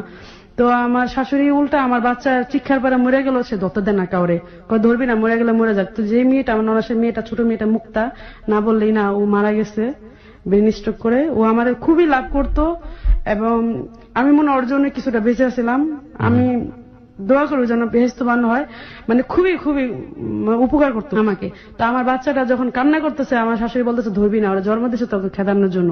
তো আমিও ঘরে ঢুকলাম, রুটি বানাতে 1.5 কেজি আটা রুটি বানাতে তো সময় লাগবেই, আমি তো ভালো করে বাচ্চা মানুষ, আমি নিজেই। তো বাচ্চা, আমি রুটিটা নিয়ে এসে দেখেছি আমার বাচ্চা প্রচুর কান্না করতেছে, ও কান্না করতেছে। তো আমার শাশুড়ি পাঞ্চা বাজাতে বাইরে চলে গেল। তাই আমি ওরা বলি, কান্না করলা কেন মা? কয়, মা, নানু বলতেছে এই বাচ্চারা জন্ম দিচ্ছে তোদের খেদার জন্য, তুই এই বাচ্চা ধরবি না। তা আমি অনেক কান্না করি যে আল্লাহ, এই দুনিয়া আমার মা নাই, তুমি এমন একটা শাশুড়ি দিলা যারা আল্লাহর কাছে এত চাইলাম, এত ভালো হইব যে সেও এরকম।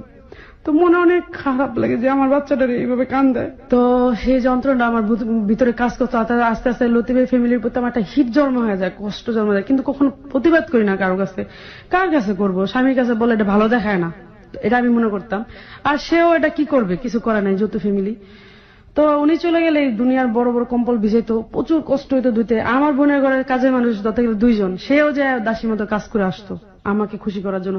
আমার বোনের সাথে জীবনে করতে পারবো না, আমার বোন 1 কাপ চা ওই বাসা যায় খেয়ে আসতো, দুনিয়ার জিনিস পাঠায় মিনতি দিয়ে বাজার, কিন্তু আমার বোনে কোনো কান্না ছাড়া চোখে কিছু নিয়ে আসে না। লতিফও অতটা কেয়ার করে না আমার ফ্যামিলির প্রতি। তো যাই হোক, এরকম এরকম ভাবে আস্তে আস্তে একদিন ওর বোন আসলো বাড়িতে, আসার পর ওর বোনও নির্যাতন শুরু করে দিল। একদিন আমি এমন চিৎকার দিলাম যে আমি চিৎকার ধরে রাখতে পারতেছি না, কারণ সকাল থেকে রাতের 1টা 2টা পর্যন্ত, আবার রাত্রেবেলা ওনার বোনের তেল মালিশ করে দাও, হাত পা টিপা দাও। তো আমার ভাসুর না সব ফলো করতো, ভাসুরটা খুবই আদর করতো। যখন আমার শাশুড়ি অতিরিক্ত জ্বালাইতো, বলতো মা ভালো একটা প্লেট আপনি ফুটা করেন না, আপনি আমার জীবনটা যা হয়েছে মা, ওর জীবনটা নষ্ট করেন, ওরে কষ্ট দিয়ে না আপনি। আর লতিফ কখনো এটা জানতো না, আমার বাসুর একটু ঘরে থাকতো, তো বাসুর একটু জানতো এটা। তো যাই হোক, এরকম অত্যাচার সহ্য করতে আমার একদিন আমি যখন চিৎকার পেয়ে গেলাম, লতিফ আস্তে করে আমার নিয়ে বের হয়ে গেলাম, বাসুর বডি নিয়ে আসতে, যে আমি জব করুম যদি ওরা না বেরেবি। এই আমরা বের হইলাম আমার জীবনে। বের হয়ে আইসা আমরা মাল সামানা সব ফালাই দিয়ে আইসা বললাম, উনি আমার নিয়ে আসলো, 2টা বাচ্চা নিয়ে আসলাম, আইসা রায়ের বাগে বাসা ভাড়া নিলাম। 5 বছর একসাথে থাকি সবাই। এই 5 বছর আমার জীবনে এই ঝড় একটার পর একটা আসি। তো সে আমাকে আলাদা করলো, আসলাম, আসার পর আমার সালার বিছনায় ঘুমাই, অনেক কষ্ট করে দিন পাঠ করলাম। তারপর আবার রান্না করে ধুমসে রান্না করে আমার বাড়িতে দিয়ে পাঠাতো। লতিফের 2টাকেও ভাঙতে হতো না ঘরে। তো এরকম আপা সবসময় দেয়, মানুষের খুঁড়া দেয়, এক একজন এক এক রকম কথা কয়, দুলাভাই ঝগড়া লাগলে এক একটা সব তো বোনের দিয়ে শেষ করতেছ। একটা মেন্টালি প্রবলেম হয় আমার, যে এরকম উনিও উপার্জন ওরকম করতে পারে না। উপার্জন ভালোই করে, সে একটু ডাবাটা বেশি খেলে, প্রচুর ডাবা খেলতো। হ্যাঁ, প্রচুর ডাবা খেলতো, ফেডারেশনের নাম আছে ওনার খেলতো এখানে। তো উনি বেশি একটা কেয়ার করতো না ফ্যামিলির দিকে, মানে সারা রাতের 1টা বাজে ঘরে আসতো। তো যাই হোক, এখন আমি বাচ্চাদের নিয়ে থাকি, আর আপা রান্না করে পাঠা দেয়, কারণ আমি কুলাতে পারি না তখন বাচ্চাদের। হ্যাঁ, ঘুমাইতে ওইটা তো সে আমার কোনো হেল্প করতো না, সে তো চলে যেত। আর হেল্প করা তো এটা প্রশ্নই আসে না, সে তো মনে করতো সে রাজা, আমি তার বিবি হিসাবে আমি তার সব কাজ করব।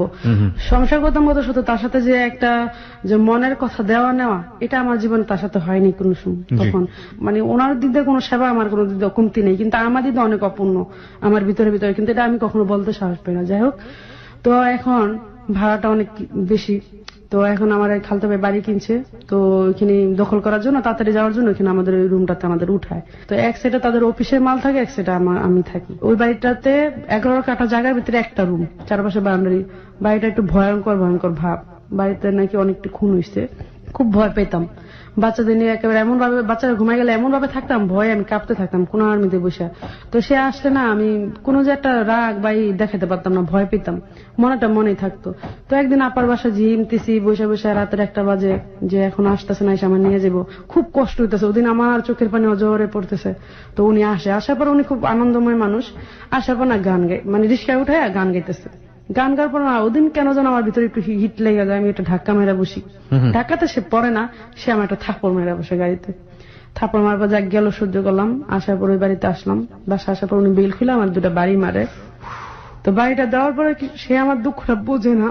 তো যাই হোক, এইভাবে দিন যাইতেছে। লতিফ আমার সাথে বুঝতেছে না আসলে সে ভালোবাসে, বাট ভালোবাসাটা যে কিভাবে স্ত্রীকে দেখায়, আপনার সন্তানের সামনেই অত্যাচার করে, মানে ছোট ছোট বাচ্চার সামনেই ছিল না, না? অত্যাচার না, অত্যাচার বলতে কি, সে ওদিনই মারছে আমাকে। সে কিন্তু গায়ে হাত তুলে যত তাও না, মানে হঠাৎ করে মেরে উনি ফেলে। বিরক্ত করছে এটা, আচ্ছা, যে স্বামীর গায়ে ধাক্কা দিছো, এত বড় বেয়াদব, তুমি তো আসলে একটা বেয়াদব।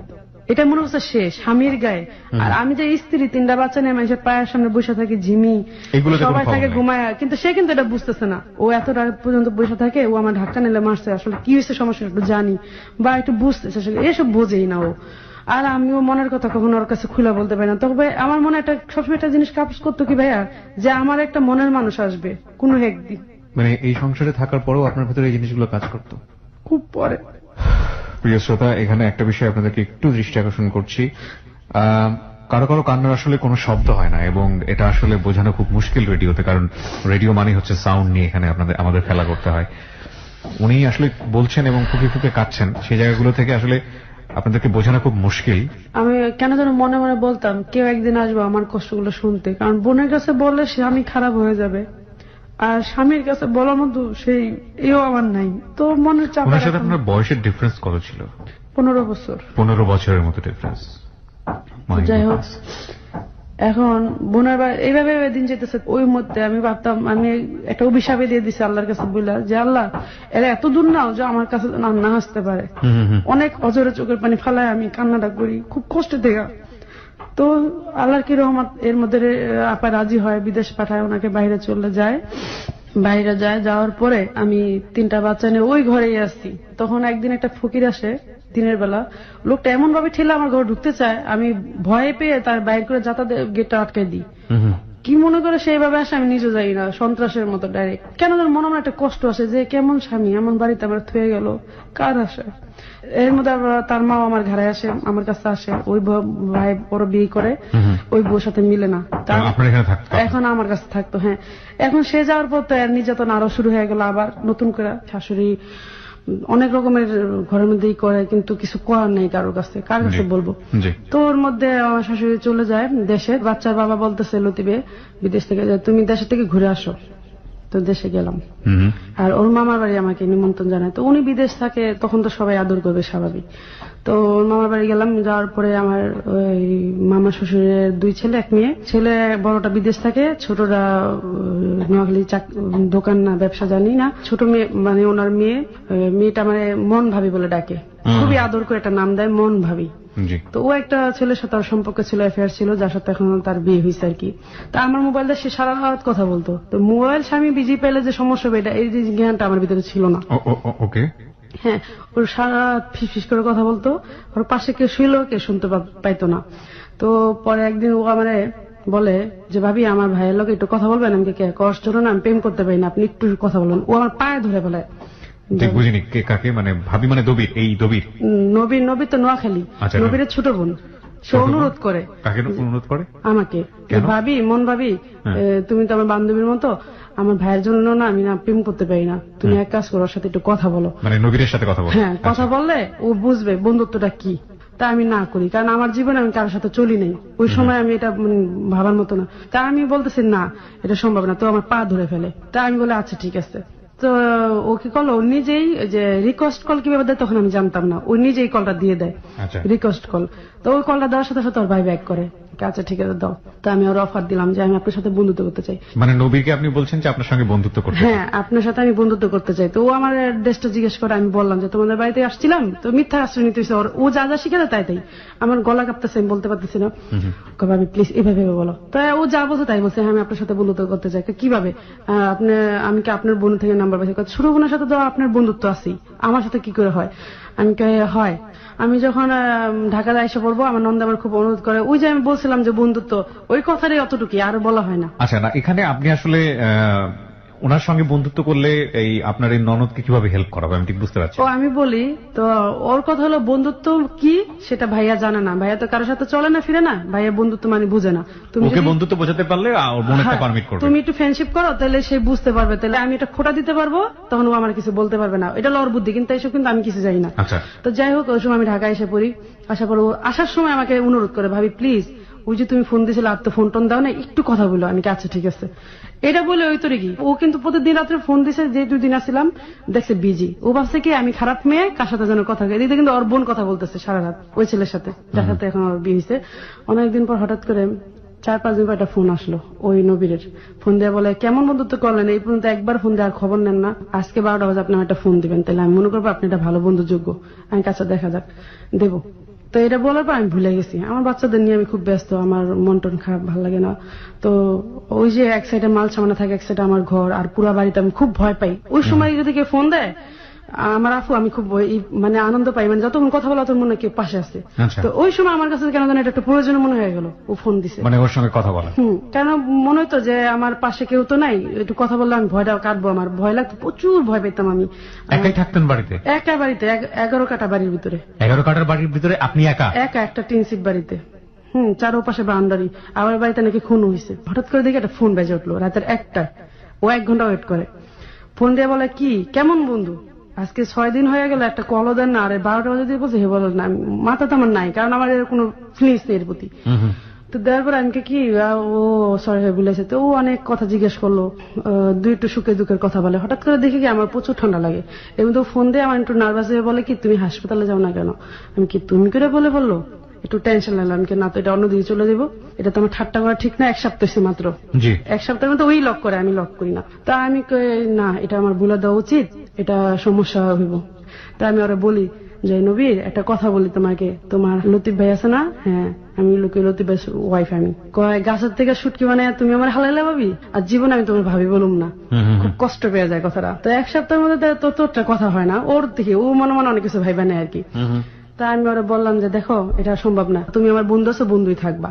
ফান্ডারে না আমি ওদের কাছে আবার বলি, ননাসা শাশুড়িকে ব্যাপারটা বলি, ওনারা আবার কি করে, ওরাই আমার ওর সাথে মিশাইতে চায়, কিন্তু ওরা যেটা টেকনিক্যাল বুদ্ধিগত সেটা আমি আর বুঝি না। তো ওরা আমার ওর সাথে খালি মিশাতে চায়, বা তুমি ফোন দাও না কেন, মিশাতে চায় মানে কি, মানে কথা বলতে বলে যে তুমি নবীর একটু খবর লো না কেন, আমার ননাসা বলতেছে, তখন ওরা আমার কাছে থাকে, ওর হাজবেন্ড নিয়ে আমার কাছে বেশিরভাগ বেড়ায় আমার কাছে। তো আমার শাশুড়িকে একটু ফোন দা কইস তো আমার লাগে একটা শ্রোতা নিয়ে আসতে, সুপারি কাটতে, সে কি জানি বলতেছে আরো। তাই আমি আবার ওই উপলক্ষে ফোন দিলাম, কারণ ফ্যামিলি তো জানি সাপোর্ট। এখন কি করলো ওরা, আর আমরা একটু বেড়াতে গেছি দেশে, গেছি পরে কি করলো সবাই দেখে ওরা আমার একটা প্যাচ দিয়ে ফেলতেছে, আর ও অনেক লাজুক একটা ছেলে, না বললি না, আমিও খুব লাজুক, ও লাজুক। আমি কি করলাম ওরা বললাম নবী দেখো দেখো এই ঘটনা, ও বলতেছে হ্যাঁ হালিমন আমরা আর কথা বলবো না, কিন্তু কথা না বললে কি এটা মানে আমার একটা ব্রেনটা আঘাত করতেছে। এরা সবাই প্রতিদিনের ঝগড়া হয় একটা নিয়ে, হ্যাঁ আমার ওটা উঠে দেয়, আমি কিন্তু ওর সাথে কথাও বলতেছি না, চলিও না।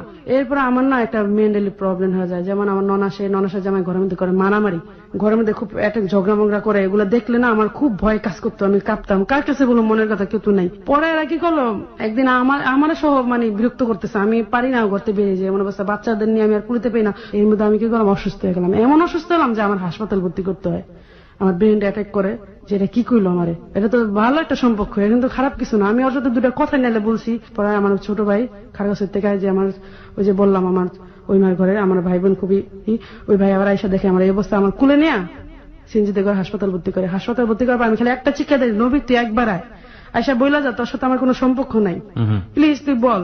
তো আমি না আর জীবনে কারোর সাথে মিশতাম না, মানে ওই সময় আর কারোর সাথে মিশবো না, একটা প্রমিস করে এলাম জীবনে যে দুঃখের সাথে কথা আমি আর কারোর সাথে বলবো না। এটা কিন্তু লতিফ যাওয়ার 6 মাস পরের ঘটনা। 3টা বাচ্চা নিয়ে সারাদিন ব্যস্ত থাকতাম, শাশুড়ির জ্বালা, ননসের জ্বালা আমি আর সহ্য করতে পারি না, আমার ভিতরে দেখি যে ধৈর্যের বাইরে চলে যেতেছে। তখন আমি আস্তে আস্তে বিছনায় অসুস্থ হয়ে গেলাম। কিভাবে একা একা চলতে থাকি, 5 বছর চলে যায় আমার জীবনে এইভাবে, এই কষ্ট বুক করতে করতে। 5 বছর লতিফ আর আসে না, লতিফ এমনি আমার সাথে কথা বলে, লতিফ আবার যথেষ্ট আমাকে বিশ্বাস করে, ও বলে পৃথিবী একদিকে আমার হালিমনের বিশ্বাস আমার একদিকে, ও একটা পবিত্র ফুল আমার কাছে, কে কি করলে আমার দেখার বিষয় না।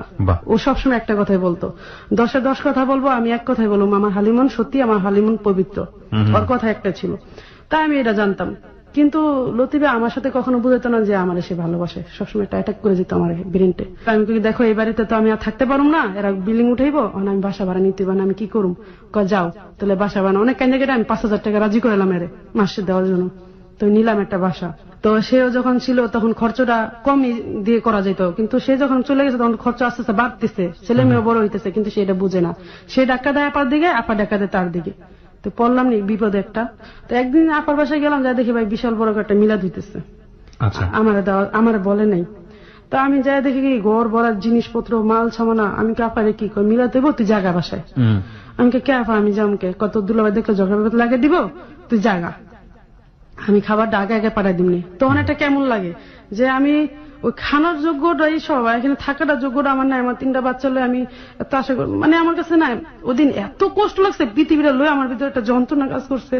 সবাই কেন আমার সাথে এরকম ব্যবহার করে? রাইট। তো রাস্তাটা যখন হাঁটি তখন ভাবলাম জীবনে একটা বন্ধুত্ব মুখের দিকে তাকাইছিলাম যে যেভাবে হোক নবীর আমার একটা ভালো বন্ধু হইব। তখন দেখলাম সে আর সবার মতো। আর আমার বোন, সেও আমার মনের কথা বুঝে না। আজকে তার ঘরে মিলাদ, আমার যোগ্য হয় না দাওয়াতের।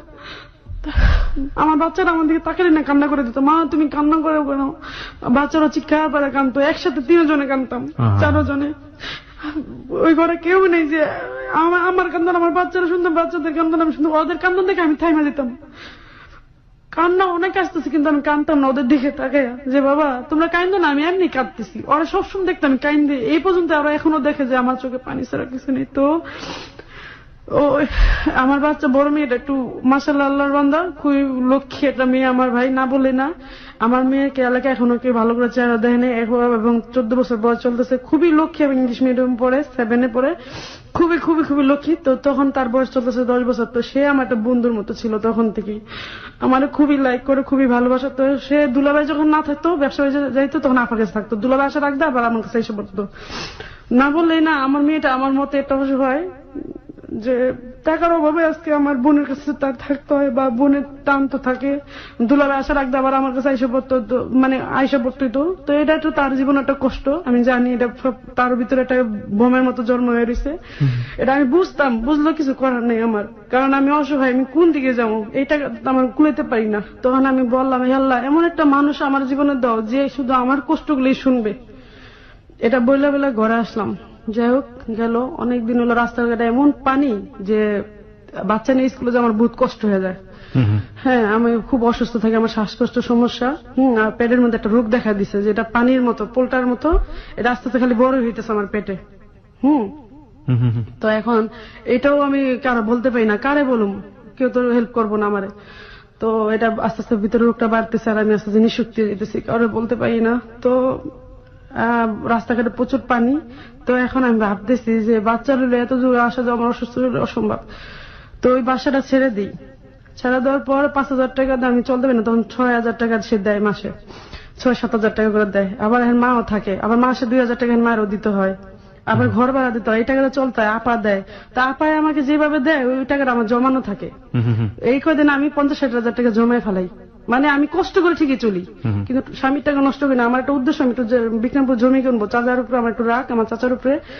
যে আমার এখানে একটা কাহিনী আছে, আমার চাচা আমাদের সম্পত্তি মানে যেভাবে হোক দখল করছে, এই জন্য আমার একটা হিট যে আমি দেশে বাড়িতে একটু জমি করব। তো ওই জন্য আমি টাকাটা জমাইতে থাকি তিলে তিলে।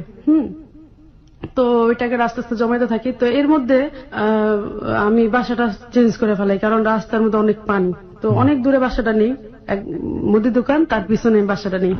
তো বাসাটা নেই যখন ওদিকে আসার সময়, বাচ্চারা স্কুলে যাওয়া আসার সময়, তখন আমি বোরকা পড়তাম না, কারণ আমার মনে কোনো পাপ নাই, কোনো ই নাই, আমি কি নেই কি পড়ব, দরকার কি, আমি ওর ভিতরে ওইসব না, আমি নিজের মনে নিজে চলতাম, কারোর সাথে মিশতাম না। তো বোরকাটা পড়তাম না তখন। তো আমি যাইতেছি, একটা ছেলে হঠাৎ আমার দেখে টিস্কেরি মারে, খারাপ একটা কথা বলে, মানে খুব করে।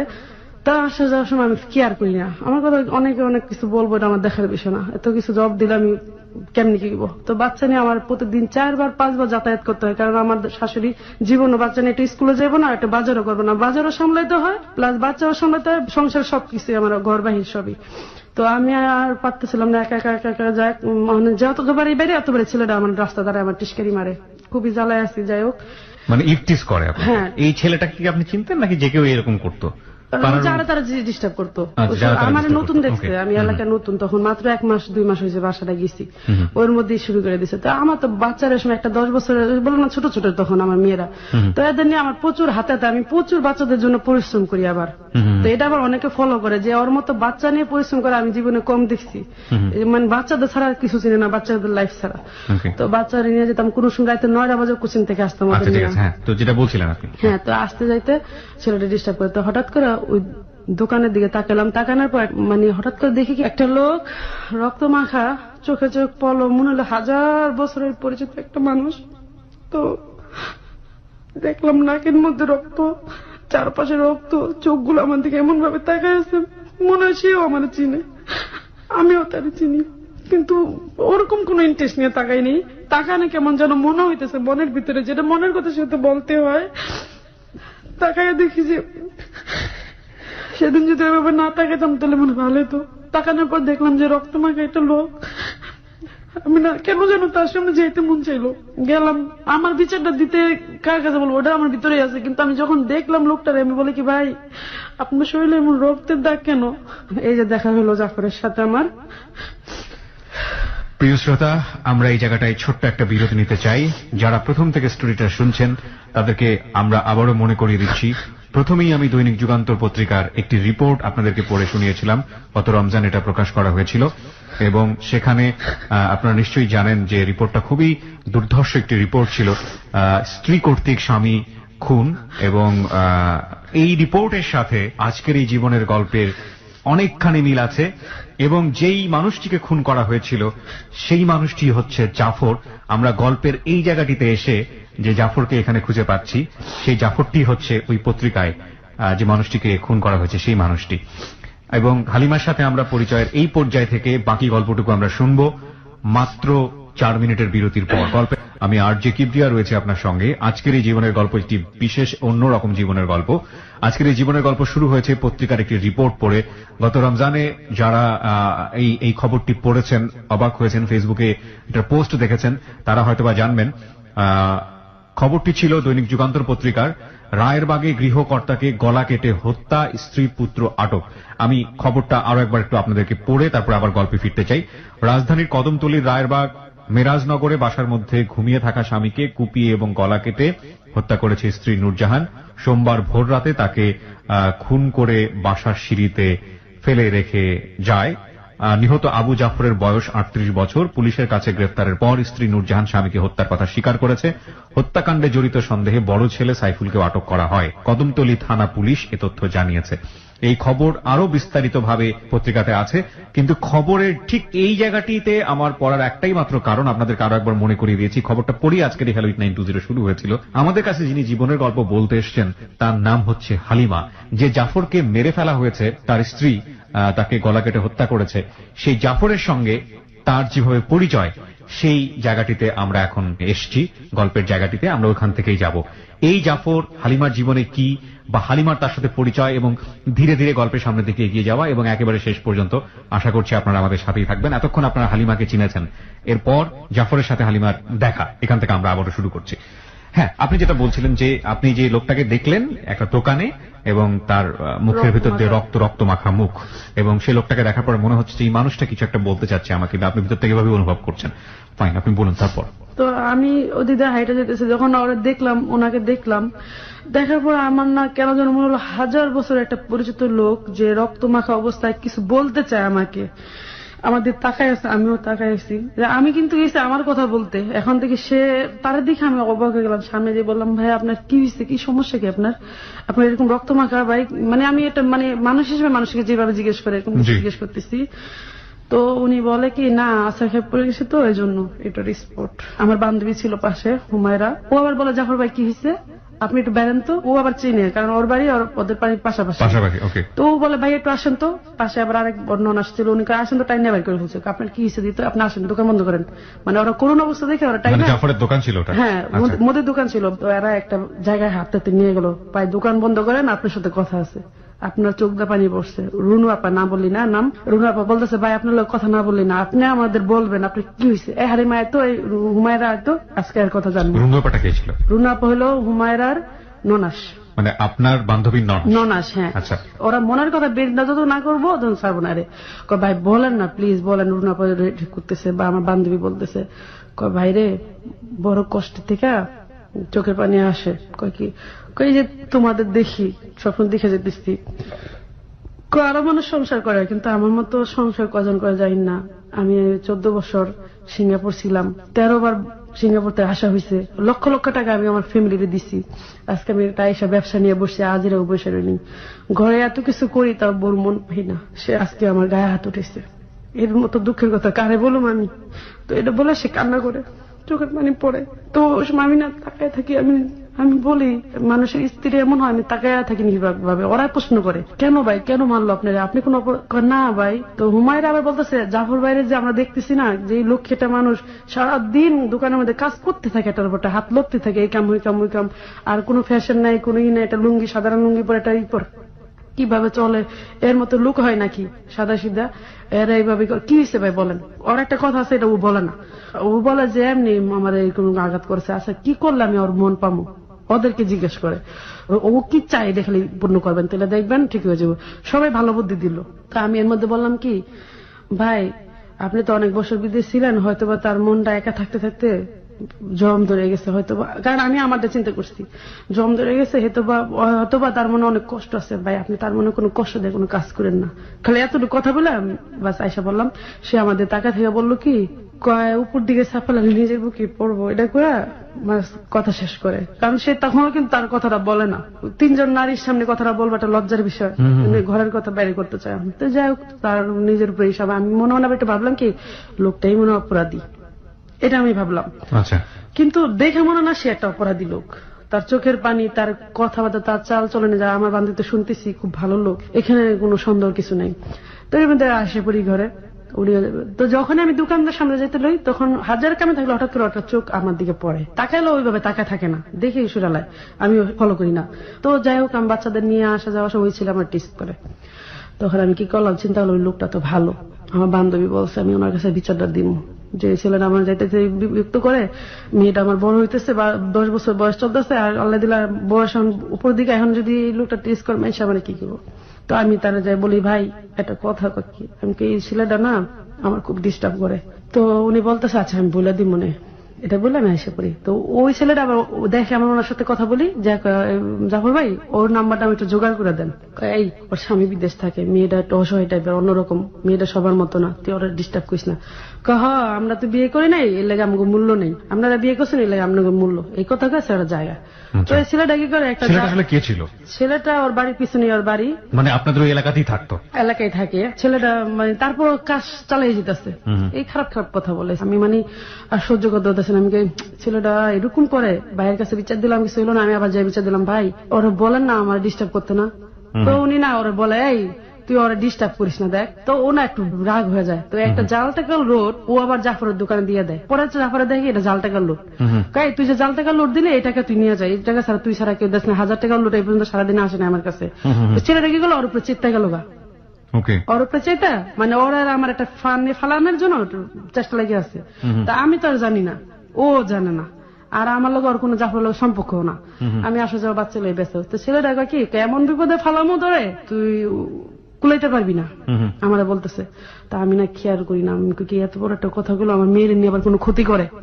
আমি আমার বান্ধবীর কাছে বললাম, হুমায়ের কাছে, হুমায়রা এই ঘটনা। তো ওকে দাঁড়া, ও তো আমার ছোটবেলায় ওরা প্যান পড়তে দিচ্ছি, এই ছেলে এমন করে দাঁড়া, আমি ডাক দিয়ে দিতেছে এইদিকে তুই ওরা আফা ডাক, কয় না সবার আফা ডাকলে বউ কম করে, ওরা আমার ভালো লাগে। ওকে, হ্যাঁ 5 থেকে 4 বছর আগের ঘটনা, কর আমার খুব ভালো লাগে। তো ও কাকে থাপ্পড় দিম দেরা, এটা দুষ্টুমি করে বলে বলে ও চলে যায়। তা আমি এসে পড়ি, আমি যাক ও তো এটা বলেই দিছে গেল, এর মধ্যে ও আবার টিটকে শুরু করে দেয়, এমন বিপদে ফেলামো গেরা করতে উঠতে পারবো না। তো আমি না ভয়ে থাকি খুব, কিন্তু আমার কাজ আমি আমি আমি করি, কারোর লগে আমার কোনো কথা নেই, কোনো চলাফেরাও নাই। কিন্তু ছেলেটা মানে এক একজনের লগে গল্প করে আর এক একটা করে জাফরের লগে আমরা মিলায়। কিন্তু জাফরের সাথে কিন্তু আমার কোনো সম্পর্ক না। ওই যদিও কোনো সদার প্রয়োজন হয়, কারণ পাশের দোকান থেকে তো আর সামনে পরের দোকানে এসে যায় না, যায় কারণ আমার ঘরের দরজার সামনে তার দোকান। তো এইভাবে দিন যেতেছে। এখন সে যখন আমি আসা যাওয়া করি ওই একই কথা। তো আমার বান্ধবীর বললাম, বান্ধবী ওই যে রুনা পাড়া বান্ধবী ননাস, উনি আবার পাশের বিল্ডিং এ থাকে। হ্যাঁ, তো এখন ওই ছেলে কি করে ওই ওর ওয়াইফের কাছে যায় খারাপ কথা বানায় কয় আপনি একটু ফলো করেন, সন্ধ্যার সময় দেখবেন ওর সাথে অনেক আড্ডা মারে, মানে জাফরের সাথে। হ্যাঁ, ওর বাসা যায় আড্ডা মারে আর মোবাইলে অনেক কথা কয়, আসলে কিছুই না। এদিকে আমি কিছু সজায় আনতে হঠাৎ করে জাফর ভাই আমার বলে কি হালিমান তুমি ঘরে যাও, আমি একটা ফোন দিও তো বোন। আমি কেন ভাইয়া, কয় তুমি দিও।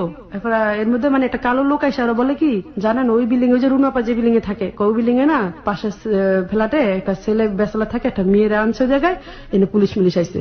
এই কথাটা শোনার উদ্দেশ্য হলো যে আমার যেন ফোন দা বলে আমি যেন ওই বেতে না যাই, কারণ রুনাপা আছে, রুনাপা আমার খুব আদর করে, আমার বান্ধবী আমাদের মাঝে যে ফোন দা ডাকে, তো উনি আমাদের ফোন দা সাবধান করবো, ওদের ফলো হলো ফোনটা আমার দিবে আর ওর বউকে দেখাবে, এটা হলো ওদের উদ্দেশ্য। তো ও কি করছে, আমি যখন দোকানে সদান দিয়েছি কি কয় বই না একটা ফোন দিও তো আমার, আমি কেন কয় কি একটা কথা আছে তাড়াতাড়ি ফোনটা দিও। তা আমি গুলোপটা নিয়ে কয়েলটা নিয়ে তাড়াতাড়ি এসে পড়ি, এসে কথা ধরে আমি ফোন দিই, কি হয়েছে ভাইয়া, কয় কি ওই 5 তলায় তোমরা যেও না। আমি কেন কখনো বলো পুলিশ শুনে চাইবো এই ঘটনা, এখানে ওই রুনু আপার পাশের ফ্ল্যাটে এরকম এরকম ঘটনা শুনছি, একটা লোক এসে আমার বললো। আমি আরে কিসের, আমি ওই বাড়িতে যাম কি করতে। তো আমি বলি না ভাই সমস্যা নেই। এই কই দোকানে একটা মহিলার চিল্লান ওই দোকানের ভিতরে, ও কিন্তু দোকানে আমার খালি কথাটা বলতেছে, এর মধ্যে এই প্রথম ওর সাথে আমার কথা মোবাইলে, এর মধ্যে কি হলো মহিলা ওর কলার ধরে দোকান থেকে বের করে ফেললো। আপনি কিভাবে জানলেন? মোবাইলে শুনতেছি আমি। আচ্ছা, মানে দোকান পরবর্তীতে আপনি জেনেছেন? হ্যাঁ, পরবর্তীতে আমি অর্থে শুনছি। ও যখন বলতেছে এই তুই কথা বলতেছো বেয়াদবের মতো যত সব ল্যাঙ্গুয়েজ ব্যবহার করতেছে, খারাপ খারাপ ব্যবহার। জাফর খুবই লাজুক একটা লোক, ও খুব সম্মান নিয়ে থাকে, কারণ ওর অনেক কষ্টের ভিতরে কিন্তু কারো কাছে কয় না, ওর ইজ্জতের ভয়ে, ইজ্জত যেন বাইরে না শুনে কেউ, সেই ইজ্জতে কিন্তু বাইরে করে দিল। কিন্তু ও কিন্তু আমার ভালো করে জানো না, ছিল না, আমি ওরা চিনি না জানি না, কিন্তু ও জানে আমি একটা মেয়ে হিসাবে খুব ভালো, ও আমিও জানি ওটা ছেলে হিসাবে ভালো, কিন্তু আমাদের সাথে চলাফেরা নেই। এদিকে মহিলা এসে রাস্তা বের করলো, আর ওই ছেলে কি করলো বন্ধু বান্ধব 20-30 জন একখানে মিলাই নিল। ওই যে ছেলেটা মহিলা কি করলো ওই ছেলের বাড়িতেই পিছনে, আবার ছেলেটার বাড়ি জাফরের দোকানের পিছনে, ওই দোকানের সামনে লয়ে গেল ছেলেটা, ডাক দেয়া ওই ওর বউ নেওয়ার পরে খারাপ খারাপ ল্যাঙ্গুয়েজ করে বলতেছে ওরা ডাকান আমারে, আমার বাচ্চা রয়েছে ঘুমায়া। মানে এই ছেলেটা যতটুকু বুঝি যে আপনাকে যে ছেলেটা ডিস্টার্ব করতো সেই ছেলেটা জাফরের বউকে গিয়ে কোনো না কোনো ভাবে আপনার সম্পর্কে কান পড়া দিয়েছে। কান পড়া দিছে, এবং ওই কান পড়া অনুযায়ী ওর বউ ওখানে এসে দাঁড়ায় আছে ওর দেখার জন্য, ওই লোকের কথা মতো এসে দাঁড়ায় আছে। আর যখন দেখেছে মোবাইলে কথা বলছে তখনই মোবাইলটাও কথা শুরু করছে কিভাবে, কারণ তো বলে কথা কেন, ওই যে একটা লোক পাঠাইয়া আমার কথা কয়েছে, মানে ওইভাবে সিস্টেম করছে। এটা ও জানে না, আমিও জানি না, পরে জানি ব্যাপারটা আমরা। তো আমার যখন ডাকাইলো বাসা, আমি তো পুরো হাত পাকা পায়ে এটা কি হইতেছে, পুরো এলাকা গরম হয়ে গেছে। তখন একটা সিন কেমন হইতে পারে, আমার মনের খবরটা কেমন হইতে পারে, আমার ভিতরে তখন এত কষ্ট লাগতেছে বলে।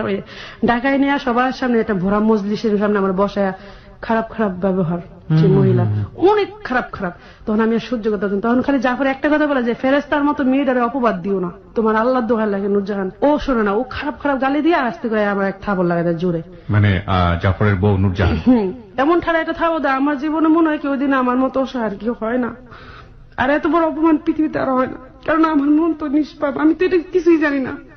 তখন এটা অনেকে জানে ওখানে, কিন্তু ওরাই আবার আমার জীবনে এখন বড় একটা ই করে রাখছে, যেটা আমি আজকে বলতে চাই এই জন্যই যে সবাই জানুক। তো যাই হোক, লোকটা নুরজাহান থাবর মারে আমার হাতে, 4 বছর আগে ঘটনা, তো আমার এখানটা কেটে যায়। আর এটা কেমন, তো পাশাপাশি বন্ধুলা ভাই ছিল, ওরা কি ওই সময়টাতে হেল্প করতো? না না, আমি কি আরো জানিনি, কেন জানি না, এটা তো ইজ্জতের ব্যাপার। আমিও ভয় পেতাম, মানিজ্যত একবার গেলাম আর পাবো না, আমি এই ইজ্জতের জন্য অনেক যুদ্ধ করতাম সব সময়। তখন ওই মুহূর্তে আমি কাঁদতেছি, 2 হাত এমনি চোখ ঢাইকে আমি কাঁদতেছি, আর সব মহিলারা পুরুষেরা বলতেছে তুমি জাফরের সাথে কেন সম্পর্ক করলা, এই সেই অনেক কিছু। জাফর বলতেছে না, আপনারা যার কথা শুনতেছেন এই ভুল শুনছে।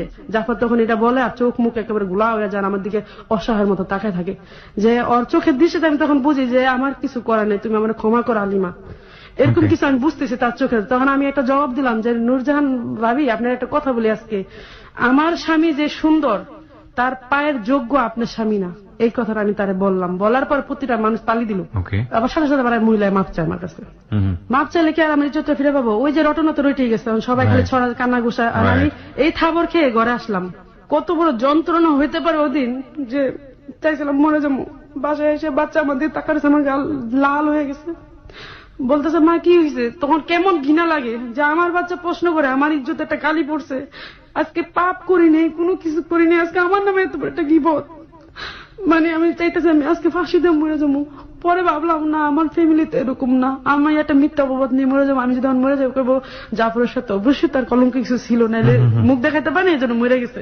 পরে বাসায় আসলাম, 4-5 জন লোক আসলো, এসে বললো আপু একটা ঘটনা হয়ে গেল এরকম, আপনি মাইন্ডে নিয়েন না।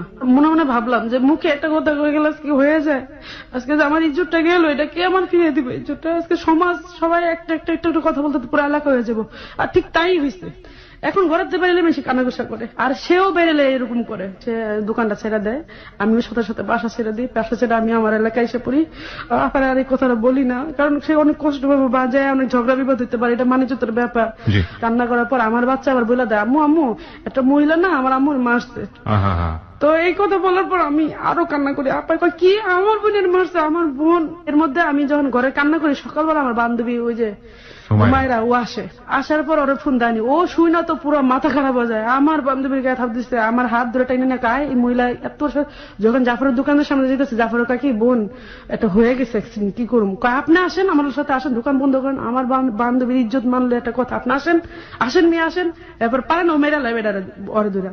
পরে ওই বাড়িতে গেলাম, যাওয়ার পর আমার বান্ধবী যায় থাবল লয়ে যায়। তোর মতো মহিলা থাবরান দরকার, তুই আমার বান্ধবী ফুলের মতো জীবন চরিত্রে কালি দিয়েছ। তুই যদি আজকে আমার লিয়ে কইতে আমি বিশ্বাস করতাম, তুই কারো লিয়ে কইছিস তুই জানোস।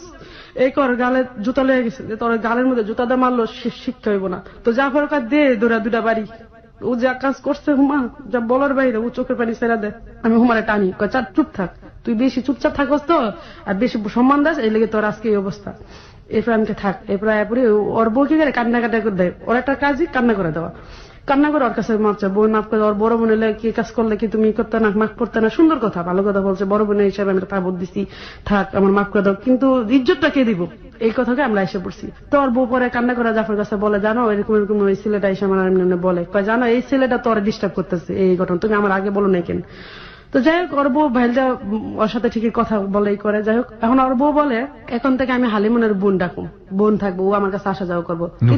নূরজাহান বলে, কিন্তু নূরজাহান যেটা বলে এটা একটা পলিটিক্স খারাপ বলে, কারণ নূরজাহানের লাইফে একটা ঘটনা আছে, সেটা ওর সাথে এক ছেলের অ্যাফেয়ার 14 বছর যাবত, যার পরে ওইটা নিয়ে ওর মারামারি করা হয়। ওই যে একদিন আমি রক্তমাখা দেখলাম ওর প্রথম দিন, এইটা নিয়ে ওর মারামারি হয়েছে, কারো বলতো না কথাটা। তো যাই হোক, নূরজাহানের পলিটিক্স হলো যে আমি যদি জাফর দেওয়ার একটু পেঁচাতে পারি, তাহলে আমার জীবনে একটা অংশ পাইলাম, তাহলে আমার নিয়ে ও কিছু বলতে পারবো না। মানে আলটিমেটলি জাফরের সাথে যদি আপনার একটা ঝামেলা তৈরি হয় বা এক ধরনের সম্পর্ক তৈরি হয়, সেটা আলটিমেটলি ওনার জন্য পজিটিভ হবে। তারপর কি করলো, আমি বাসা আসলাম, আসার পর তো আমার কান্না থামে না, আমার ভিতরে খালি ওই যন্ত্রণা আগুন জ্বলতে থাকে। কি হইলো এটা? বোনের কাছে বললাম, বাচ্চা যেটুকু বলছে অতটুকু শুনছে। আমার বোন আসছে, আসার পরে জাফরা বলতেছে, আপনার লেগে আমার বোন যে অপমানটা হইলো, এটা কি হইলো? এর মধ্যে আমি কাকে আপা ওই যে ওই ছেলেটা এরকম করছে, ওই ছেলেটা কি করলো, কত লোক মুখলে আমার সামনে আইছে। তবে সেদিন এটা মানে আমার কাছে অবাক করে দিল। জাফর কি করলো, আমার সামনে দেয় হাত দুটো এমনি বাড়ায় দেওয়া, দাঁড়ায় বলে কি করবি তোরা ওরে, আর কত ক্ষতি করবি ওর? আমি সামনে দাঁড়াইছি নিয়ে আমার মেয়েরা এসে ওর মার, এই কথাটাও বললো। বলার পর আরো 3-4টা মেয়ে এসে ছেলের নামে বদনাম করলো কতদিন। এর মধ্যে ছেলেটার বড় ভাই আসে, আবার আসার পর ওর একটা থাবর মারে ছেলেটাকে। হ্যাঁ, থাবর মারার পর ছেলেটা আরো যায় চিন্তা। তা আমরা বলি মারার দরকার নেই ভাই, একটু বুঝাই দেন আমাদের সাথে যদি এমন না করে, আর আমার জীবনে যে ক্ষতিটাও করলো এটাকে আমি আর ফিরে পাবো। জাফর আফার কাছে মাপ চা, আফা মাফ করে দেন, বাদ দেন আফা, আমার জীবনে একটা অ্যাক্সিডেন্ট হয়ে গেছে বা ওর জীবনে একটু হয়েছে, আফা মাফ করে দেন। 1 বছর ওর সাথে আমার কোনো কথাবার্তা হয় না, কিন্তু জাফরের ঘরে কিন্তু অলরেডি ঝগড়া আসছি ওই ছেলেটা নিয়ে, যার সাথে ওর ওয়াইফের অ্যাফেয়ার, ওই ছেলের সাথে এবং আরো কয়েকজন সাথে তার অ্যাফেয়ার। তো এটা নিয়ে সবসময় জাফরের সাথে অ্যাটাক হয়। তো একদিন আমি ওই যে আমার একটা স্বপ্ন, বিক্রমপুর আমি জমি কিনবো, ওই যে আস্তে আস্তে কষ্ট করে টাকা জমাইতেছি, এদিকে আমার স্বামী আমাদের পদ্মা সেতু নাম শুনছেন, পদ্মা সেতুতে আমরা কিছু টাকা পাইছি বাপ মার চাচায় অনেকভাবে এটা খেতে চাইছে। যাই হোক, আমার একটা বুদ্ধির কারণে টাকাটা ফিরে আসছে, এর থেকে চাস্তবের আমার প্রতি অনেক বিলা, যে টাকাটা তারা খাইতে বলো না, যার নামে আছে সে তো পাবেই, যতই তারা ডাইকা রাখুক, সত্য জয়তা হয়। এখন আমরা মানে জমিটা আমি কিনবো, আমি দেখছি। এখন আমি মেয়ে মানুষ, আমি তো একা দৌড়াদৌড়ি করা খুব কঠিন। তো আমার ভিতরে একটা হিট কাজ করতো, আমি জীবনে বড় হয়ে দেখাবো আমার চাচারে, আমার ফ্যামিলিরে, সবাইকে দেখাবো। তারা তো আমার খবর লয় না, কেউ আমার দেখাও না। আজকে আমার অর্থ নাই দেখে আমার মূল্য নেই। তো আমি আস্তে আস্তে ওই সেতু টাকাটা পাওয়াতে আমার বোনের ভাগেরটা আমার দিয়ে দেয়, ওটা আমাকে দেয়। আর আমি যে কষ্ট করে টাকাটা জমা ওটা দিয়ে আমি 1 ঘন্টা জায়গা কিনি বিক্রমপুর। জায়গাটা কিনতে গেলে কাগজপত্র সম্পর্কে আমি বুঝি না, তো আমি জানি জাফরে আবার জায়গা জমিন কিনছে, আমি জানি লোকটা খুব ভালো। তো আমি যে ভান্ডার আমার দলিল করবে, এই ভান্ডারের পরিচয় আবার উনি একদিন আমাকে দিছে, হ্যাঁ মোহরি। তো ওই লোকের কাছে আমি যাই, মুহুরীর কাছে, আমি ভাই আপনি একটু জাফর ভাইয়ের নাম্বারটা লিখে দেন তো। এখনো কাগজটা আমার কাছে আছে, নাম্বারটা লিখে দেয়।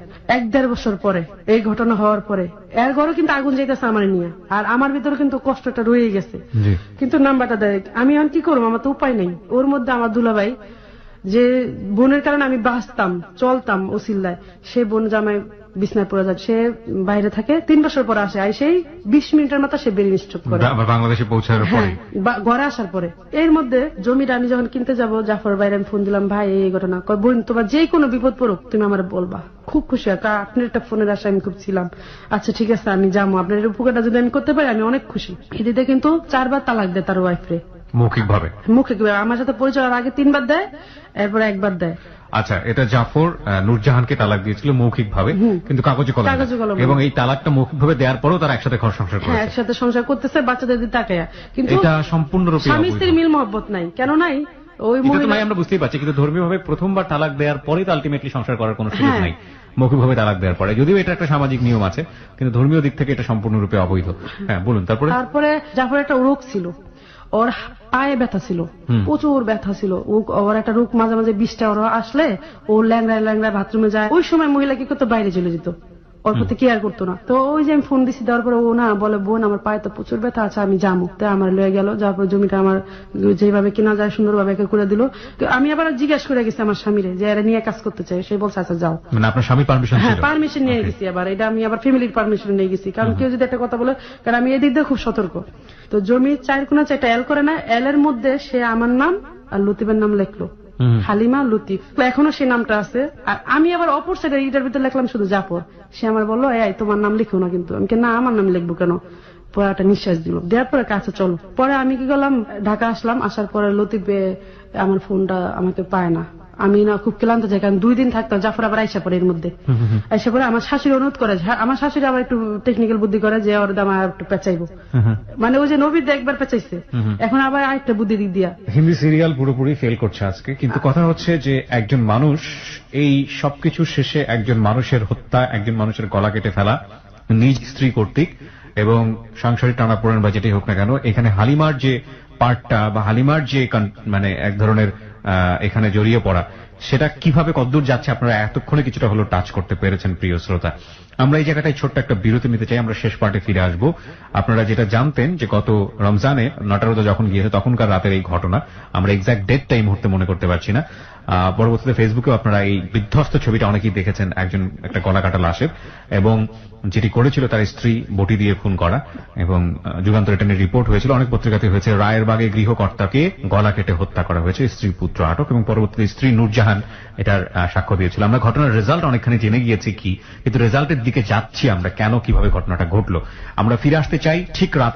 তারপর জমি ওখান থেকে আমার শাশুড়ি ওরা বলতেছে, জাফর আজকে তো মাপটা হইলো, কালকে তো বাউন্ডারি হইব, তো থাকবো, তুমি তো চলে যেতেছ, তো বাবা কালকে এসে দেখা যাবো, আমরা মহিলা মানুষ কেমন কি করুম। তো ও আবার ইট সব কিনে দিয়ে গুছগাছ করে দিয়ে আসে, ও চলে আসে, কারণ ওর ওয়াইফ ও সবসময় সন্ধ্যার মধ্যে ঘরে থাকতেই, খুব ডেরিং। ও চলে গেল। চলে যাওয়ার পরে আমি তো একা একা কাজ করতেছি। পরের দিন সারাদিন রোদ্রে, এই দিনও রোদ্রে ওই দিনও রোদ্রে। বিকেল বেলা ও আসে, ওই যে আমার শাশুড়ি বলে দেয় তুমি আসবা, কিন্তু অনুরোধ করে দেয়, তো আসে। আবার একটা ময়াও কাজ করে যে মেয়ে মানুষটা একলা আসবো, আবার ও তো খুব ভীতু টাইপের। আমি নিয়েও আসি, দেখো আসি। যখন ওই যে কাজ হয়, কাজ হওয়ার শেষে আমি এখন চলে আসবো। জাফর বলতেছে যে আমি তো চলে যাবো, আমার সাথে আসেন। তা আমার শাশুড়ি বলে আমি আজকে যাবো না, তুমি চলে যাওয়ার সাথে। তো এটা বলে আমরা আইসা বলি। তো আসলাম, আসার পরে আমার 4 দিন ধরে লতিফ ফোন দেয় না বিদেশ থেকে। তখন আমার ভিতরে খারাপ লাগে। ওদিন আমার শাশুড়ি প্যাস লাগিয়ে দিছে যে তোমার ও তো এরকম জাফরে আইসা নিয়ে গেল, যে যেই লোকটা কাজে আসছে ঠিক আছে, কিন্তু পরের দিন আবার যায় আনা, তার মানে কি এটা খুব মায়া জিনিস কাজ করতেছে, সেটা ভাবে নিছে। আর তার মা বলে হ্যাঁ নিতে আসছে, কি করুম। ওর মা এটা আর বলে না যে আমি বলছি আসতে, অনুরোধ করছি, এটা তাকে লুকায়। তো এদিক দা আমার 4-5 দিন ফোন দেয় না। আমি আবার কি রে ফোন দেয় না কেন, মাস শেষ হয়ে গেছে, টাকা পয়সা দিতেছে না, বহুত খারাপ লাগতেছে। পরে আমি ফোন দিছি, কয় জানো হালিমান, তোমার পাশে যদি কেউ বসে না, তাহলে আমার মনে হয় কি তার থেকে মরে যাওয়া ভালো আমার। মানে জাফর বলছে, লতিফ, সরি বিদেশ থেকে বলে।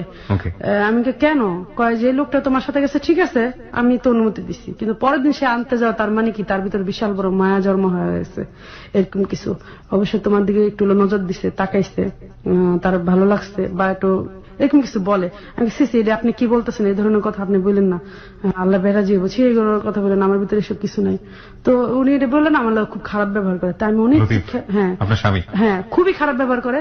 তা আমি খুবই চেতে যাই, আর আমি ঘরতে বেড়ে যেতে হলে আমি এত বড় কথা, আমি ওনারা বিয়ে করে ফেলাম রাগে বলতেছি। তো এর মধ্যে কি করলাম, আমি ওই যে যন্ত্রটা নিয়ে আমি কাঁদতে থাকি, প্রচুর কান্দি। তো এর মধ্যে একটা মহিলা, আমার মেয়ে সুমি, আমার ওই যে জগিং করতাম তো সকালবেলা হাঁটতাম, ওই যে আমার পায়ে আবার একটা রোগ হয়েছিল। এর মধ্যে ওই রোগটা আবার একটা সমস্যা দেখা দেয়, আমার প্রচুর অবস্থা খারাপ, আমি হাসপাতালে যাওয়ার অবস্থা। তো এর মধ্যে জাফর আমার করে কি, জাফরের কাছে আমি বলি, ভাই আমার না এরকম এরকম রোগ, আমি কি করতে পারি, এটা সিদ্ধান্ত নিলাম। কয় তুমি এক কাজ করো হালিমা, আমার বোন তো হাসপাতালে যেতেছে 8 দিনে, তুমি 8 দিনে আসো, আমি তোমার একটা চেক আপ করে দিই। আমার বোনরা যেতে হইতেছে, আমার বোনের সাথে তুমি যাইবা। তো ওর বোনটা আমার সাথে দেখা হয়, আমার বাড়ি দেখা হয়, আমার বড় বোনের খুব আদর করে, আমার কাছে খুব ভালো লাগে, ফ্যামিলি ভাবে খুব আদর করে আমার খুব ভালো লাগে। আবার ওর বাড়িতে আমার নিয়ে যায়, নূরজাহান আমার মানে নূরজাহান আইসা আমার নিয়ে যায় একদিন, বোন হিসাবে সম্মান দেয় খুবই করে। নূরজাহানের পলিটিক্স কিন্তু অন্যরকম। নূরজাহান এসে নিয়ে যায়? হ্যাঁ, নূরজাহান আইসা আমাকে নিয়ে যায়। ওর আগে, এর ঘটনার আগে একবার আইসা আমার নিয়ে যায় ওর বাড়িতে। ওর ঘর ওই বাড়ি থেকে নতুন বাড়িতে যখন আসবে, বিল্ডিং এর কাজ চলতেছে ওর, 7 তলা বিল্ডিং এর, মানে 3 তলা হয়ে যায়, 3 তলায় উঠবে মাল সামানে, তখন আমার আনে। আমি আসার পরে প্রচুর কাজ করি ওর ঘরে। মানে আমার কথা হলো, নূরজাহান আমার জানা ভাবে সত্যিকারই বোন, ওর সাথে আমার কোনো বৈধ সম্পর্ক নেই। তো নূরজাহানের সাথে আমার খুব ভালো একটা সম্পর্ক। তো জাফর আমার ওদের বাড়িতে আমাকে নূরজাহান 2 দিন ধরে রাখে রাত থাকার জন্য। আমি আইসা পড়তে চাই, জোর করে ধরে কান্নাকাটি শুরু করে দেয়। তো আমি না বাধ্য হলো, আমি কারো কান্না দেখলে সহ্য করতে পারি না। আমি কাছে ঠিক আছে। তো 4টা-5টা রুম, তো ওদের রুম আর থাকে, আমি ওদের বাচ্চা কাচ্চা সব লয়ে আমি থাকি। ওর মেয়ে, বড় মেয়েটা আমার মেয়ের সমানই, আর আমি, ওর ছেলে সব, আর বড় ছেলেটা আলাদা রুমে হয়। তো শুইতাম। জাফর একেবারে আপন মানুষ যেভাবে দেখে সেভাবে দেখতো, একেবারে মনে থেকে আমার রক্তের কেউ ওরা। তো ওর বোন আসছে এর মধ্যে, আমার লোকে ভালো পরিচিত। তো ওর বোনরা আমি বলি কি, আপা আমার বলে জানো হালিমা, এর মধ্যে দুঃখ প্রকাশ করে, ওর বউটা দেয় না, ও সুখী না প্রচুর। মানে এর মধ্যে জাফরও আবার ঝগড়া বিপদে তো বোনের কাছে সব বললো, মারামারি হানাহানি চলতো ঘরের মধ্যে সবসময়। তো ওর বোনে কিছুটা বুঝতে পারে, ওখানে প্রকাশ করে দিল আমার সামনে। প্রকাশ করার পর জাফর কান্না করতেছে, চোখে পানি পরে। আর আপা একটা কথা কই, এই যে মেয়েটারা দেখতেছো না আপা, ও আমার জন্য একদিন চরম অপমান হইছে। আমি যদি কোনদিন না থাকি আমার জায়গায় ওরা দেখবা, তোমাদের কাছে একটা অনুরোধ আজকে, এটা করে চোখের পানি পড়তেছে ও জোরে। আর বলতে, আপা আমি তো সুখী না কোনোদিনই, তোমরা তো দেখো কহ ভাই। ওর বোনও কাঁদতেছে, ও কাঁদতেছে হাসপাতালে বসে। তা আমার ওই ফাঁকে জাফর কি করলো, 100 টাকা একটা টিকিট করে আমার পেটটা হাসপাতালে এনে দেখাইলো। হালিমা কিছু মনে করো না, তোমার আমি একটু। তা আমার কাছে কেন জানো মনে হলো একটা আল্লাহর রহমতে দাঁড়াইছে, কারণ আমি অনেক ভুগতেছি এটা নিয়ে, কেউ কেয়ার করে না। ওনার কাছে ফোনে বলি কয়েকবার, উনি অতটা কেয়ার করে না। তো আমার কাছে মানে একটা অবহেলা পাত্রের মতো ছিলাম তখন আমি। তো ওই ডাক্তারখানা নেওয়ার পর ডাক্তারে বলে কি, ইমিডিয়েটলি মামনি তোমার অপারেশন করতে হবে, নাহলে বড় ধরনের কোনো ক্ষতি হবে তোমার। পেটের মধ্যে এত বড় হয়ে গেছে একটা চাকা। আমার না ভয় লেগে গেল, আমার 3টা বাচ্চা আছে, আমার যে বিছনায় থাকে আমি এর মতো মানে হয় না। ওর বোন কিন্তু শুনলো ওর থেকে, ওর বোন আমার উল্টা আমার বললো, বোন তোমার স্বামী তো অনেক বছর ধরে বিদেশ থাকে, উনি বিয়ে শাদী করে ফেলছে নাকি? আমি না এরকম কিছু না। কতদিন হয়েছে ওনার ওই সময় বিদেশ থাকা? ওই সময় তার 6.5 বছর 7 বছরে পড়ছে। কয়বার আসছে? একবারও না। 7 বছরে একবারও আসেনি না, সে 8 বছর বিদেশ থাকে, 8 বছরে একবারও আসে না। My goodness. ওকে বলুন তারপর। হ্যাঁ, তারপরে ও জাফরও ভাবে কি যে লতিফ আমার জীবনে কেউ নাই, এরকম ভাবেই দেখছে আমারে। আছে থাকলেও মনে হয় বিয়ে শাদী করেছে, ও আমার এটা বুঝতে দিত না। আবার আমি যদি কোনোদিন কান্দতাম, কোথাও কান্দো কেন, হয়তো বা ও কোনো প্রবলেম আছে বা এসে বুঝাইতো, কোনোদিন নেগেটিভ ভাবে নিত না, পজিটিভ ভাবে দেখাইতো আমার। তো যাই হোক, আমারে বললো ওর বোনের সামনে এটা বলার পর, অপারেশনের জন্য বললো ডাক্তারে, বলার পর আমি বাসায় আসলাম। এখন এত টাকা আমার কে দিব? দতিবে কান্না করে ওরা বললাম যে দেখেন, আমি যদি মরে যাই আপনি একটা বউ পাইবেন, কিন্তু আমার সন্তানটাকে মা পাইবো। অনেক কান্না করি, গোনার পর উনি বলে 1 মাস পরে দিমুনি। আমি 1 মাস, ডাক্তার বলছে ইমিডিয়েটলি তাড়াতাড়ি। আমি একদম বিছনায় পড়া থাকি। আর এর মধ্যে আমার শাশুড়ি কদিন পর আসলে আমার মানে নানান ঝগড়া বিবাদ, এগুলো আবার জাফর মানুষের থেকে শুনতো। কেমনে শুনতো? জাফর না আমার ফলো করতো না, কাছ থেকে দূর থেকে ফলো করতো মানুষের দ্বারা। তো একদিন জাফর রাস্তাতে হাইটা যেতেছে, এক মুরব্বী বলে, জানো ওই যে একটা শাশুড়ি আছে না, কি কারণে একটা কথা হচ্ছে, কয় ওই শাশুড়িটা না এর মতো বিখ্যাও যারা হয় না, এই যে মেয়েটা যে কষ্ট করে, এর মধ্যে আবার তোমার বউ করলো আঘাত, এই মেয়েটা যে মরে যায় না একটু বেশি। তো জাফর না ওই দিন জাফর কান্না করে দেয় মহিলার সামনে, কে আসলো। তো জাফর না একটা ফিলিংস জায়গা যায় যে আমার প্রতি কথা কইবো, আমার পাশে দাঁড়াইবো, আমার পাশে একটা সঙ্গ হইবো, এরকম একটা মহব্বত মায়া মমতা জায়গা যায়। তা আমার যখন অপারেশনের সময়টা হয়, তখন আমার পাশে কেউ নেই। লতিফে 1 মাস পর টাকা দিব। তো জাফর বলে আমি তো বাড়ির কাজ ধরছি, সব টাকা তখন ওর বাড়িতে চলে যায়। ওর ফ্ল্যাট বিক্রি করার জন্য চেষ্টা করতেছে, 2 তলার ফ্ল্যাটটা বিক্রি করবে। আর দেশের বাড়িতে ওরা 1 কোটি টাকার সম্পদ আছে, কিন্তু ওটা বিক্রি করবে না। ওর বাবার নামে দিচ্ছে বাইরে থাকতে, ওরে বিক্রি করবে না। কিন্তু এখানে যে ফ্ল্যাটটা আছে, ফ্ল্যাট বিক্রি করা ওই করবো। ওর ঘরে ভাতের চালও নেই, এমন একটা অবস্থা। সব 7 তলা পুরো টেনে ফেলছে, 3 তলা কমপ্লিট হয়েছে। এবং ওদের সাথে আমার ভালো একটা সম্পর্ক, কিন্তু ওর ঘরে অনেক ঝগড়া বিবাদ হয়, কিন্তু ও আমার বলে না কখনো। আর আমি অতটা যাই না। ওর বউ এসে কদিন পর আমার টেনে টেনে নিয়ে যায়, কিন্তু আমি যেতে চাই না, কারণ আমি একটু এড়াই চলি। আমার বাচ্চাদের নিয়ে তো আমি পারি না, আমার শরীর অসুস্থ থাকে, আমি কোন সময় ওদের মন রক্ষা করুন। যাই হোক, এখন আমার হাসপাতাল যেতে অপারেশন হয়ে পড়েন, আমি কেউ পাই না। আপা তো ব্যস্ত খুবই, আপার সংসার নিয়ে, বাচ্চা নিয়ে, আপার হাজবেন্ড অসুস্থ হাসপাতালে। তো এখন আমি কোন দিকে যাবো? পরে এলাম জাফরে, জানালাম জাফর আমি আছি না পাগল, আমি যেহেতু আছি, তোমার টেনশন কি? তো এর মধ্যে আমার হাসপাতাল ভর্তি করায় লতিফে 25,000 টাকা দেয়। এর মধ্যে আমার পাশে কেউ নাই, হাসপাতালে আমি একা একা যাই। ডাক্তার বলে রুগী কোথায়? আমি আমি কি বলো, তুমি রুগী? তোমার পাশে দিয়ে কেউ নেই? আমি না, আমি রুগী। অসম্ভব জিনিস তো, নিজের অপারেশন নিজে করতে এলো, কেউ নাই। পরে আমি অপারেশন রুমে যখন যেদিন আমার অপারেশন, তখন আমি জাফরের অনুরোধ করি, ভাই আমি জাফর, আপনি কি আমার পাশে একটু থাকবেন? আমার পাশে কেউ নাই, আমি খুব অসহায়। আমি খুব কান্না করে দিই তার কাছে, প্রচুর কান্না করি।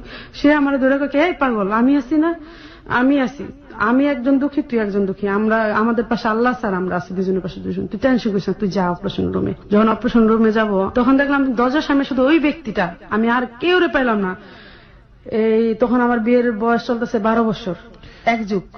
তো 1 যুগের মধ্যে আমি যে সাধনাটা করে আসছি এই ফ্যামিলির জন্য, যে পরিশ্রমটা আমি করে আসছি অবুজকালের থেকে, কিন্তু ওই সময়টা আমার কাছে কেউ নাই, ওই ফ্যামিলি কেউ ছিল না, কেউ না, কেউ না। This is very important point, প্রিয় শ্রোতা। মানুষের যখন খুব সেন্সিটিভ টাইম যায়, সেই সময়টাতে যে মানুষটা পাশে এসে দাঁড়ায়, তার প্রতি এক ধরনের বড় রকমের দুর্বলতা তৈরি হয়, এবং এটা সব মানুষের জন্যই সত্য। আজকের এই জীবনের গল্পটা অনেক অনেক অ্যাঙ্গেল থেকে গুরুত্বপূর্ণ। একজন মানুষকে খুন করে ফেলা শুধুমাত্র নয়, একজন মানুষকে জীবন্তও মেরে ফেলা, কিংবা তার চাইতেও বেশি কিছু, অনেক কিছুই পাওয়া যাচ্ছে আজকের এই জীবনের গল্পে। এবং দিস ইজ রিয়েলি রিয়েলি মানে হার্ট টাচিং। আপনি যেটা বলছিলেন, তারপর তো অপারেশন ঢুকতে আমার ডাক দিল, ডাক দেওয়া কি, এদিকে আসো হালিমন, আজ থেকে তুমি আমার বন্ধু, আমি তোমার বন্ধু, তুমি কোনোদিন ভাববা না তুমি একা আছো। এরকম কান্না করে দিল আমার 8টা 2টা।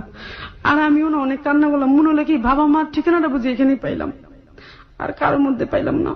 তো গেলাম অপারেশনে, যখন ঢুকি তখন ভাবলাম যে মানুষের অপারেশনে ঢুকতে গেলে দেখি বউ আদর করে, শাশুড়িরা মায়ের আদর করে ধরে কান্না করে, স্বামীরা আদর করে বুকে নেয়, আমার কেউ নাই এই মানুষটা ছাড়া, আর আল্লাহ স্যার।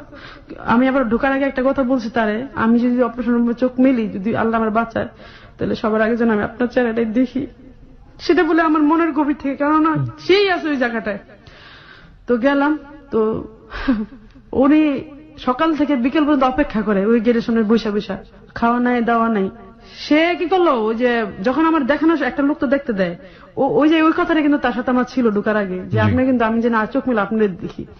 ও কিন্তু ওই আসে কিন্তু বসে আছে সকাল থেকে একদম বিকেল হয়েছে, ওর খুব খারাপ আছে। তো একটা ফোন এসে, ওর বউ একটু ফোন দেয়, দূরে বাইরে গেল গা।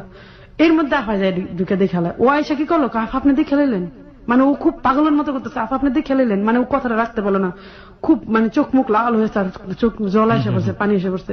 আফা না হাইসা দিচ্ছে এক হিসাবে, মানে ও একটা পোলাপানের মতো কাজ কাম করতো, আর খুব অবুজের মতো কাজ করতো, মাঝে মাঝে কথাবার্তা বলতো। তো যাই হোক, আমার অপারেশন বের হয়ে আসার পর, রুমে আসার পরে ও বাসা চলে যায়, আমার লোক আর দেখা হয় না। ওর রুমে কিন্তু ঝগড়া আসছে সারাদিন, আসে অশান্তি আছে, ওর ছেলে ওর গায়ে হাত উড়ায়, মেয়ে টর্চারিং করে, ওয়াইফ টর্চারিং করে। এই ধরনের সংসারের থেকে তো একজনকে সময় দেওয়া বহুত কষ্টের ব্যাপার।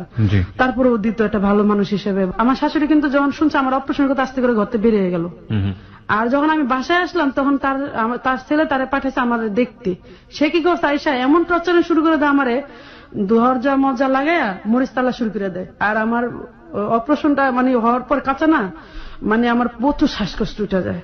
ওই যে অনেক মেডিসিন টেডিসিন পাই, এই জন্য আমার শ্বাসকষ্ট যায়, আমি মানে মরে যাওয়ার অবস্থা। সে কি করে মরিচ তালে রাতের 1টা বাজে, এবং দরজা জানলা আমার মেলতে দেয় না। আমি খুব কঠিন অবস্থায় আছি। তো এদিন ভাবলাম যে আজকে যদি আমার মা হইতো তাহলে কেমন করতে পারতো। আমি প্রচুর কাঁদতেছি আর করতেছি। তো সারা রাত আমার ঘুম আসে না। আমি কি করছি, টিভিটা ছাইরা মানে সাউন্ড মুট করেছে। সে আমার এমন একটা জারি মারলো যে রিমোটটা হাতে পড়ে যায়, আমি একটা সিপ রেখে উঠি। মানে তার ভাষা খুব খারাপ, পরে খুব খারাপ ব্যবহার করলাম। আমি তাড়াতাড়ি টিভিটা বন্ধ করে দিলাম। অন্ধকার রুমে একটা মেয়ে মানুষ, শ্বাসকষ্ট, তার প্রচুর পরিমাণে অপারেশনের রোগী, চারপাশে সব বন্ধ, তার কি অবস্থা হইতে পারে তার, এটা কি একবার ভাবা যায়? এটা কি যে একটা কষ্ট করে যায় বলা হয়। তখন আল্লাহরে বললাম, আল্লাহ আমার মৃত্যু দাও, এই সংসার আমার আর ভালো লাগে না। তারপরে লতিফ আমার কয়েকদিন ধরে ফোন দেয়, আমি ফোনও ধরি না, কষ্টে আমি ধরুন না, যা এরকম স্বামী দরকার নেই আমার, যে স্বামীরা এত বলতেছে আসতে আসে না। আর সবাই বলে বিয়ে করে ফেলছে, এর মাও মাঝে মাঝে বলে যে মনে হয় বিয়ে করে ফেলছে, এর সাথে আমি রাগ করার কথা বলি না। এদিক দা সংসার আর্থিক অবস্থা পুরে গেলাম অনেক। এদিক দা ওর মা একটা অভ্যাস কি 4-5 পদের তরকারি নাহলে ভাত খায় না, আর এত দামের বাজারও তার এই মুহূর্তে সম্ভব না আমি এত কিছু মিলানো। হ্যাঁ, তো আমি যখন এই অপারেশন অবস্থায় গিরি গিরি বৃষ্টি হইতেছে, আমি কি করলাম, এই অপারেশনের পেট ধুইরা আস্তে আস্তে বাজারে যাই, বাজার করি, বৃষ্টিতে ভিজে যায়। এটা আবার জাফর ফলো করে দূর থেকে, কারণ ও যে বাজারে বাজার করতো আমি সেই বাজারে একই বাজার। ও দূর থেকে দেখে না, ওর খুবই কষ্ট লাগে যে এই মেয়েটারে আমি অপারেশন করে আনলাম, আজকে ওর পাশে কেউ নাই, আজকে একটা ফ্রিজ থাকলো তো সেইটা বাজার তাইতে না, আর শাশুড়িরা এত জ্বালায়, শাশুড়িরা তো পারে একটু বাজারটা করতে, ওকে করে একটা ফ্রিজ কিনে নিয়ে আসে আমার বাড়িতে।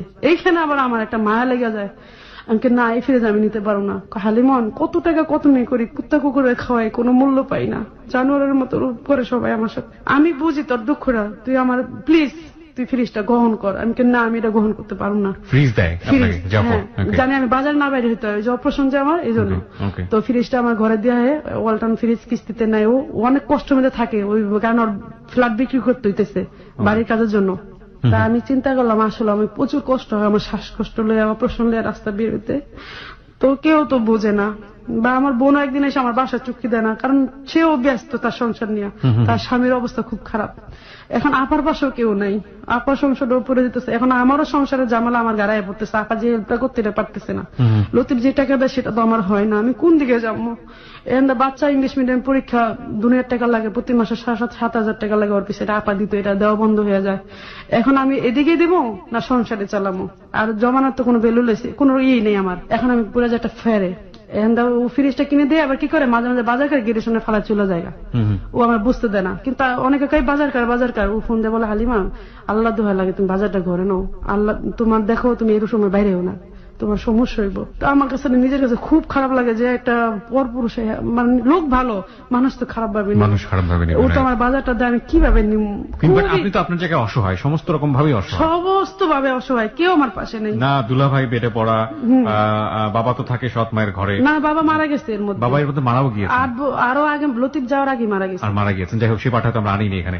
এবং সব দিক থেকে অসহায় একজন মানুষ। স্বামী 8 বছর যাবত দেশে ফেরেন না, 6-7 বছর যাবত তখন কোনো খোঁজ খবর নেই। খোঁজ খবর বলতে দেশে ফেরেন না, দেশে ফেরে না, টাকা পয়সা দেয়, মানে যেটা আমার বাচ্চাদেরই হয় না। হ্যাঁ, this is very terrible moment. একজন লোক তাকে হেল্পের হাত বাড়িয়ে দিয়েছে এবং ওই মানুষটা সবচেয়ে ক্রিটিক্যাল মোমেন্টে তখন পাশে। ওই মানুষের প্রতি সফট কর্নার জন্মানো খুবই খুবই খুবই স্বাভাবিক। আমি ঠিক জানি না সামনের দিকে কি হয়েছে, বাট আমি শুনতে চাই। হ্যাঁ, বলুন। তারপরে আবার এই দিদি দেখি আপা কান্নাকাটি করে, মোবাইলে ফোন দিতে। আপার কাছে কি আমার কষ্ট বলবো না তারটা শুনবো? শাশুড়ি করতেছে অশান্তি। আমার একটা মার প্রতি ভালোবাসা অন্যরকম, যে আমার মা যদি থাকতাম এরকম করতাম, তো এটা না আমার শাশুড়ির প্রতি অনেক দেখাইতাম। তো 7 বছরে 7টা ঈদ গেছে, এবং কোরবানি নিয়ে তো 14 ঈদ গেছে, 2টা ঈদ বছরে, তাই না? তো প্রতিটা ঈদ দিয়ে আমি তার কাপড় চোপড়টা রেডি রাখতাম। সে কি করতো, আমার প্রতি ঈদে কাম দিত আমার শাশুড়ি। তো ওই ঈদে আমার না, আমাকে এবার ঈদে যেন সে কোনো পয়েন্ট না পায় আমার, সে তো টাকা দিতেছে না। এখন আমি জাফরে বলি, জাফর এটা বন্ধুর মতো, সে আমার তো এই অবস্থা, এখন আমার যদি আমি ছায়া বলে না বানাই দিই তাহলে কাপড় দিয়ে ফিনবো না, প্রতি বছর ঝগড়া করে। আর 25 রোজা 20 রোজার পরে তো ছায়া বলে বানাবে না। এখন আমি কি করুম? কয় লতিফে তো টাকা দিব, এখন আমি তোমার কিছু টাকা দিই, তুমি মার্কেট করো, পর আমার দিয়ে দিও। আমি না না, কয় কি না তুমি নেও, তুমি আমার দিয়ে দিবা, সমস্যা কি? আমি আচ্ছা ঠিক আছে। মার্কেটে গিয়ে গেলাম আমার বাচ্চাদের নিয়ে, বাচ্চাদের 2জনের ড্রেস কিনে দেয়। আর ওনাদের আগে কাপড় কিনি, সবাই জিজ্ঞেস করে যে সবচেয়ে ভালো শাড়ি কোনটা। একটা মুরব্বী জিজ্ঞেস করে, ওনার জন্য একটা গোলাপির মধ্যে হালকা ঘিয়ে গেল শাড়ি আনি। আনার পর উনি সবাই বলে লাল একটা বেনারসি আনছে আমার লেগা। এই ঘটনা পোলার কাছে ফোন দেয়, পোলা তো যা তা করে আমার লোক ব্যবহার করে। এরকম এরকম কথা কথা দিন যেতেছে, হঠাৎ আমার কেমন লতিপথ একটা ঘৃণা এসে পড়ে, সংসার আমি আর চালাতে পারতেছি না। এদিক দিয়ে আবার আমার আপার কি হয়, দুলাবাড়ি নিয়ে হাসপাতাল যাওয়ার একটা মানুষ নাই। এর মধ্যে আমি জাফরের ফোন দিলাম, জাফর ভাই আমার দুলাবাড়ি নিয়ে হাসপাতাল যেতে হবে, কেউ নাই পাশে, আপা অসহায়। তো পরে আমার জাফর এসে কি করে, কুলে করে নিয়ে হাসপাতালে নিয়ে যায় দুলাবাড়ি, এবং কুলে কুলে লয়ে এলে দূর পরে প্রতিটা হাসপাতালে। এবং আর্থিক ভাবে আমরা খুব কষ্ট করি, যা লতিফে একটু হেল্প করে না, যে এই বোন এত হেল্প করে, এর প্রতি 2-1 টাকা যে হেল্প করে সে করে না। টাকা দিয়ে তো দেশের বাইরে গিয়েছিল, বিদেশে। হ্যাঁ, আমার বোনের টাকা দিয়ে দেশের বাইরে যায়, এবং টাকা সে দিয়ে দেয় 2 বছর পর। কিন্তু দিয়ে দিলেও তারপরে যে রান্না করে যে এত খাওয়াইতে এত দিত, এখন না বিছনায় পড়া সে আমাদের দিতে পারে না। তো এখন সেই বোনের জামার প্রতি সে যে 10,000-5,000 টাকা দিয়ে হেল্প করবো, একটা চালার বস্তা কিনে দেবো, একটা হেল্প কোনো দিকে না। তো জাফরের কি করে কেন জানো, ওই সময় আমাদের প্রচুর হেল্প করে, যে এই সময় ওদের প্রচুর করুণ অবস্থা, আফার কান্নাকাটি, আফার বেহুশের মতো, আমি ও অসুস্থ, আমিও বেহুশের মতো, এদিক দা বাচ্চারা, আমার বাচ্চাদের লেখাপড়া আমি আর কুলাতে পারি না, একটা মানুষ তো দরকারি। তো জাফর যেভাবে লইলা দৌড়ে, তো এটা দেখেন আমার না কেন যেন এটা ভিতরে জায়গা নিয়ে ফেলছে, যে জাফর আমার পিছে মানে আমার চারপাশে বুঝাইতো যে ও অনেক যন্ত্রণাময়, কিছু কিছু বুঝাইতো যে আমি তোমার চাই, আমি তোমার বিয়ে করতে চাই, এরকম শয়তানি করে অনেক সময় বলে ফেলতো। আমি বলতাম সে এই ধরনের কথা বলবেন না, এই ধরনের সাবধান করতাম বা শাসন করে নিতাম, অনেক সময় শাসন করতাম আমি, কোন সময় ওই ধরনের কোনো মানসিক ভাবে নিতে নি না ওই জায়গাটা, মানে নিতামই না। তো পরে লেগে করছে একদিন ও যখন হাসপাতালে দুলাভাইকে নিয়ে গেল, ওইটাতে আমার মানে এইভাবে দৌড়াদৌড়ি করতেছে, অনেক টাকার সাথে হেল্প করতেছে, আমি অবাক হয়ে গেলাম যে এই মানুষটা কিসের কারণে আমার এত উপকার করে। আজকে আমার স্বামী, যার জন্য আমার শৈশব থেকে আজকে এই পর্যন্ত, সে আমার পাশে নাই, আজকে এত ডাকলাম, এই অসহায় অবস্থায় সে নাই, তার ফ্যামিলিতে কোনো হেল্প নাই, এখন আমি কি করুম। তা পর্যন্ত লতিফ আবার কি জন্য টাকা পাঠায়, আমার বলে কি বুঝে চলবা, হ্যাঁ 10,000 করে তখন টাকা দেয়। তারপরে তো আমি বললাম কি 15,000 টাকা দিলে আমার সংসার চলে না, বাচ্চার তো 7,000 টাকা জায়গা, 6-7,000, আবার আপনার মা যদি আমার গা থাকে, আমার অবস্থা খুব খারাপ, আমি খাই না খাই দিন চালাই, কিন্তু হ্যাঁ থাকলে আমি পারুম না। তো সে না এটা মানে সেই ভাবতে ওই আগের সদাই বুঝি, আগের সময় দিনই বুঝি, অল্প টাকাতে সব হয়ে যায়, সেইটা মাথায় নিত না, আসতে বলে যে আসবো না। তা আমি এটা কেমন যন্ত্রণা, এটা আপার যন্ত্রণা, এটা আপার চোখের পানি যাই দেখে আবার মরিচ দিয়ে ভাত খায়, সেটা আমার ব্রেন এত আঘাত করে যে আজকে জাফরের জায়গাটা এত শূন্য, বুকটা ওর কষ্ট, চারপাশে হাহাকার।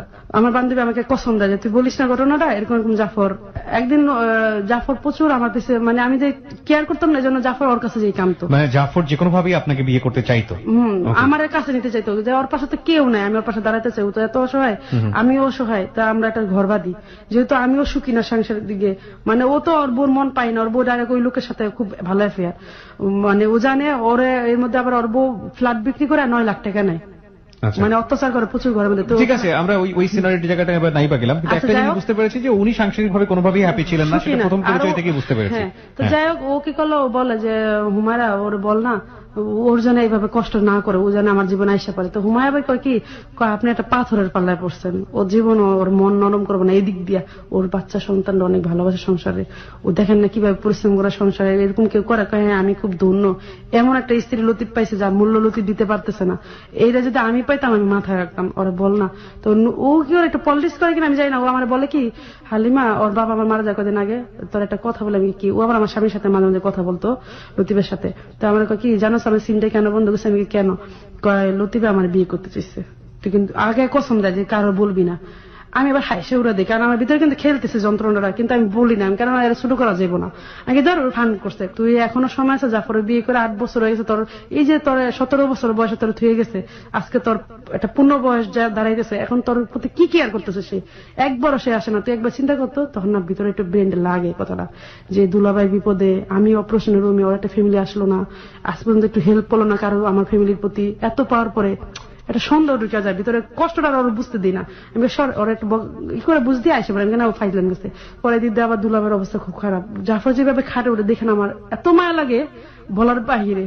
আবার আমাদের প্রতিটা মানুষের, মানে আমার আফার ঘরে আমি একদিন দেখি, আফা যায় দেখি কি মরিচ, আমার ঘরে কিন্তু অভাব, আমি যাই দেখি আমি হেল্প করুম কি দিয়া, যা দেখি আফা মরিচ দা ভাত খেতেছে, আমি দেখি আমার যে বোন মাংসের চাকা দুলে ই করতাম, আমি ওর ঘর থেকে মাংস চুরি করে মাইছেড়ে দিতাম, চাল চুরি করে মাইছেড়ে দিতাম, মাইছের হেল্প করতাম, আর সেই বোন আজকে এত কষ্ট করে সাথে সাথে ব্যাক করে ঘরে এসে আমি লতিফ বেখার এতটুকু বলি, আমি 15,000 করে টাকা চাই, কেন চাই, আমি যেন একটু আফারে হেল্প করতে পারি। তো আমি তাতে 15,000 টাকা চাই, সে বলে ঠিক আছে 15,000 টাকা দিব, তুমি তো অনেক জমিদারি চলা চলতেছো, এরম চলা আমি পছন্দ করি না, তোমার শুধু রাখছি আমার বাচ্চাদের জন্য, নাহলে তুমি যেভাবে চলো, যেভাবে টাকার লেগে আমার টর্চারিং করো, এইভাবে মানুষ রাখে না বউ।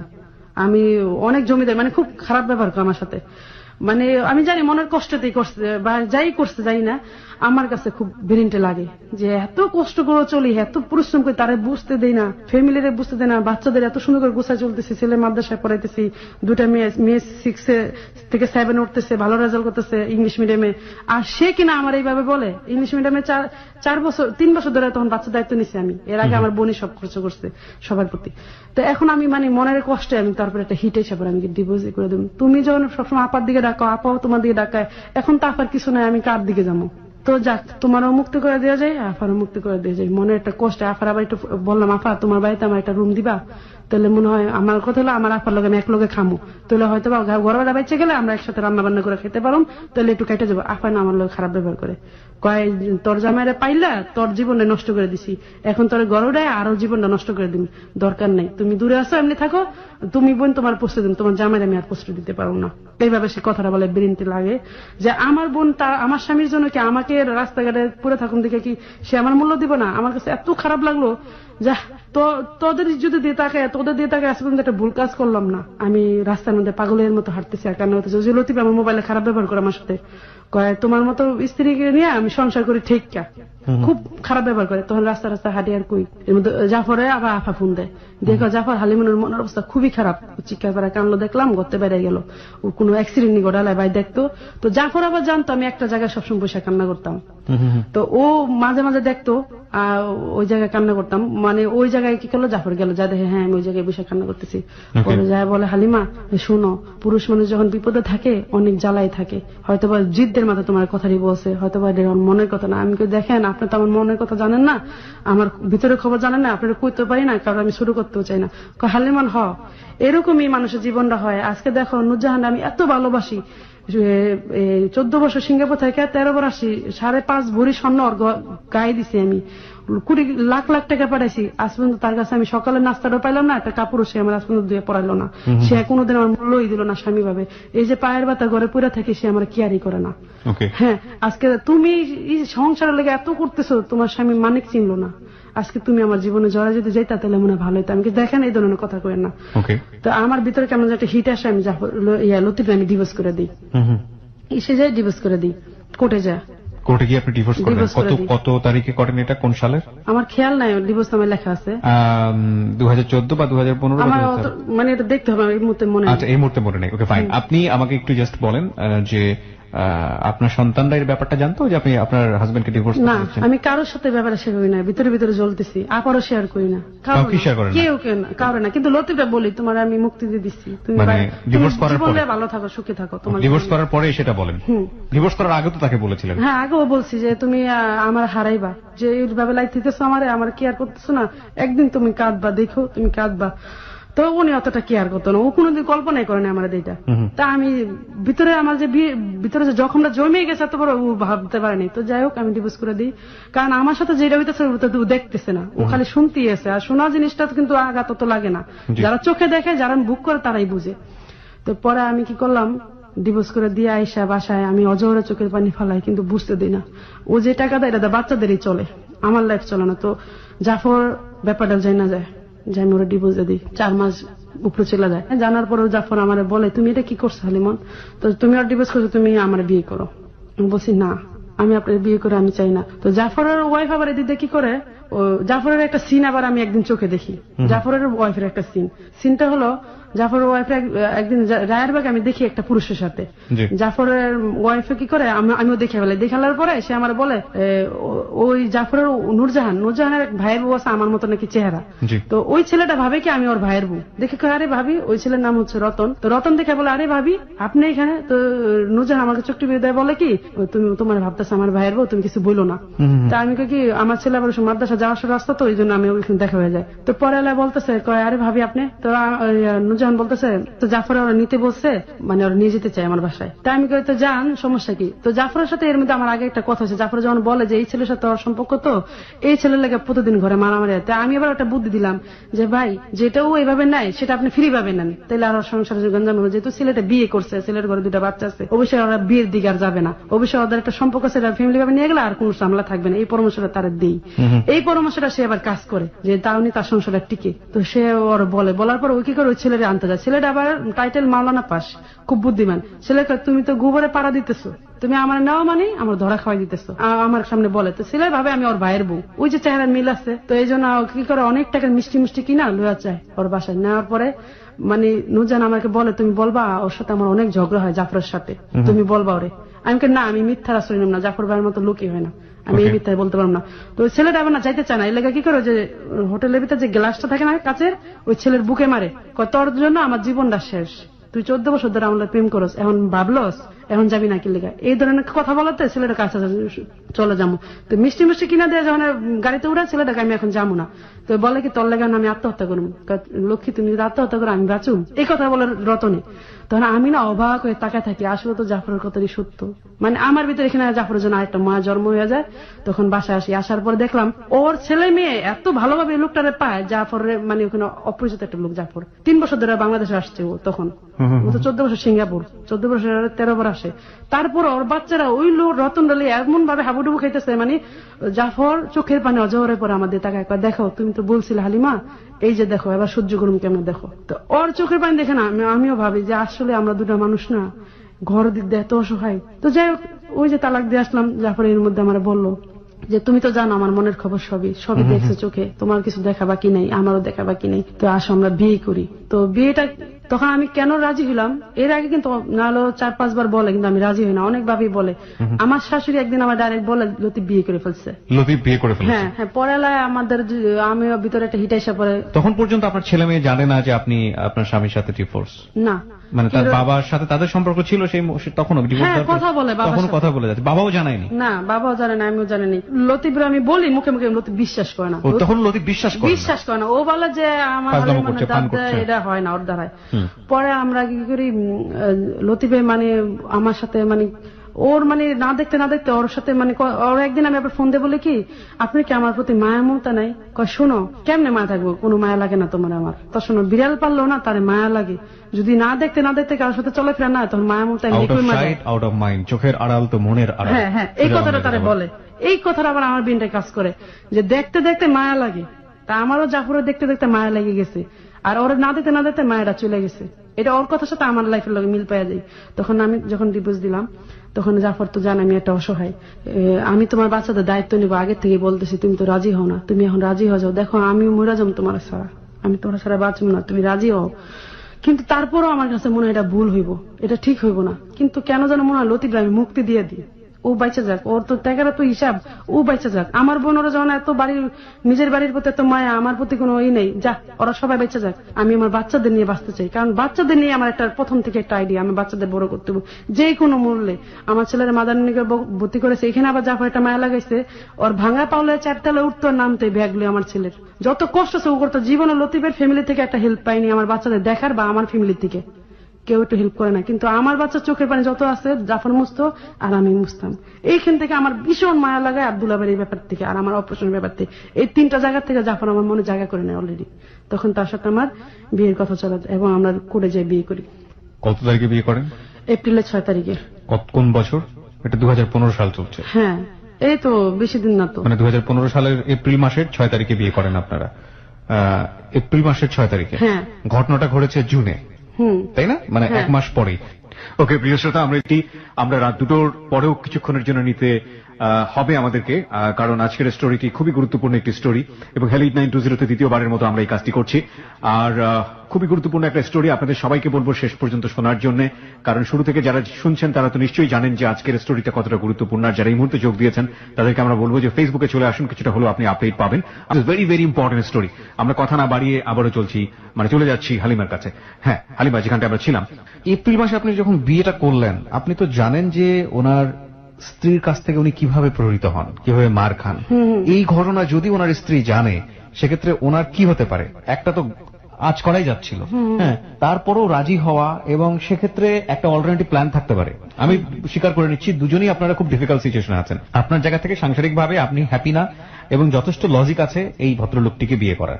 একইভাবে ওনার জায়গা থেকেও সাংসারিকভাবে উনি সুখী না, ওনার জায়গা থেকেও যথেষ্ট লজিক আছে আপনার প্রতি দুর্বল হওয়ার। ঠিক আছে, কিন্তু সামাজিক বাস্তবতা তো আপনারা অস্বীকার করতে পারবেন না। তার একটা ছেলে মেয়ে আছে, বড় একটা ছেলে আছে, কয়টা ছেলে মেয়ে আছে, 2-3 জন বা, এবং তার স্ত্রী বিভিন্নভাবে তার উপর টর্চার করেন। আপনি বলছিলেন ছেলেও নাকি গায়ে হাত তোলেন।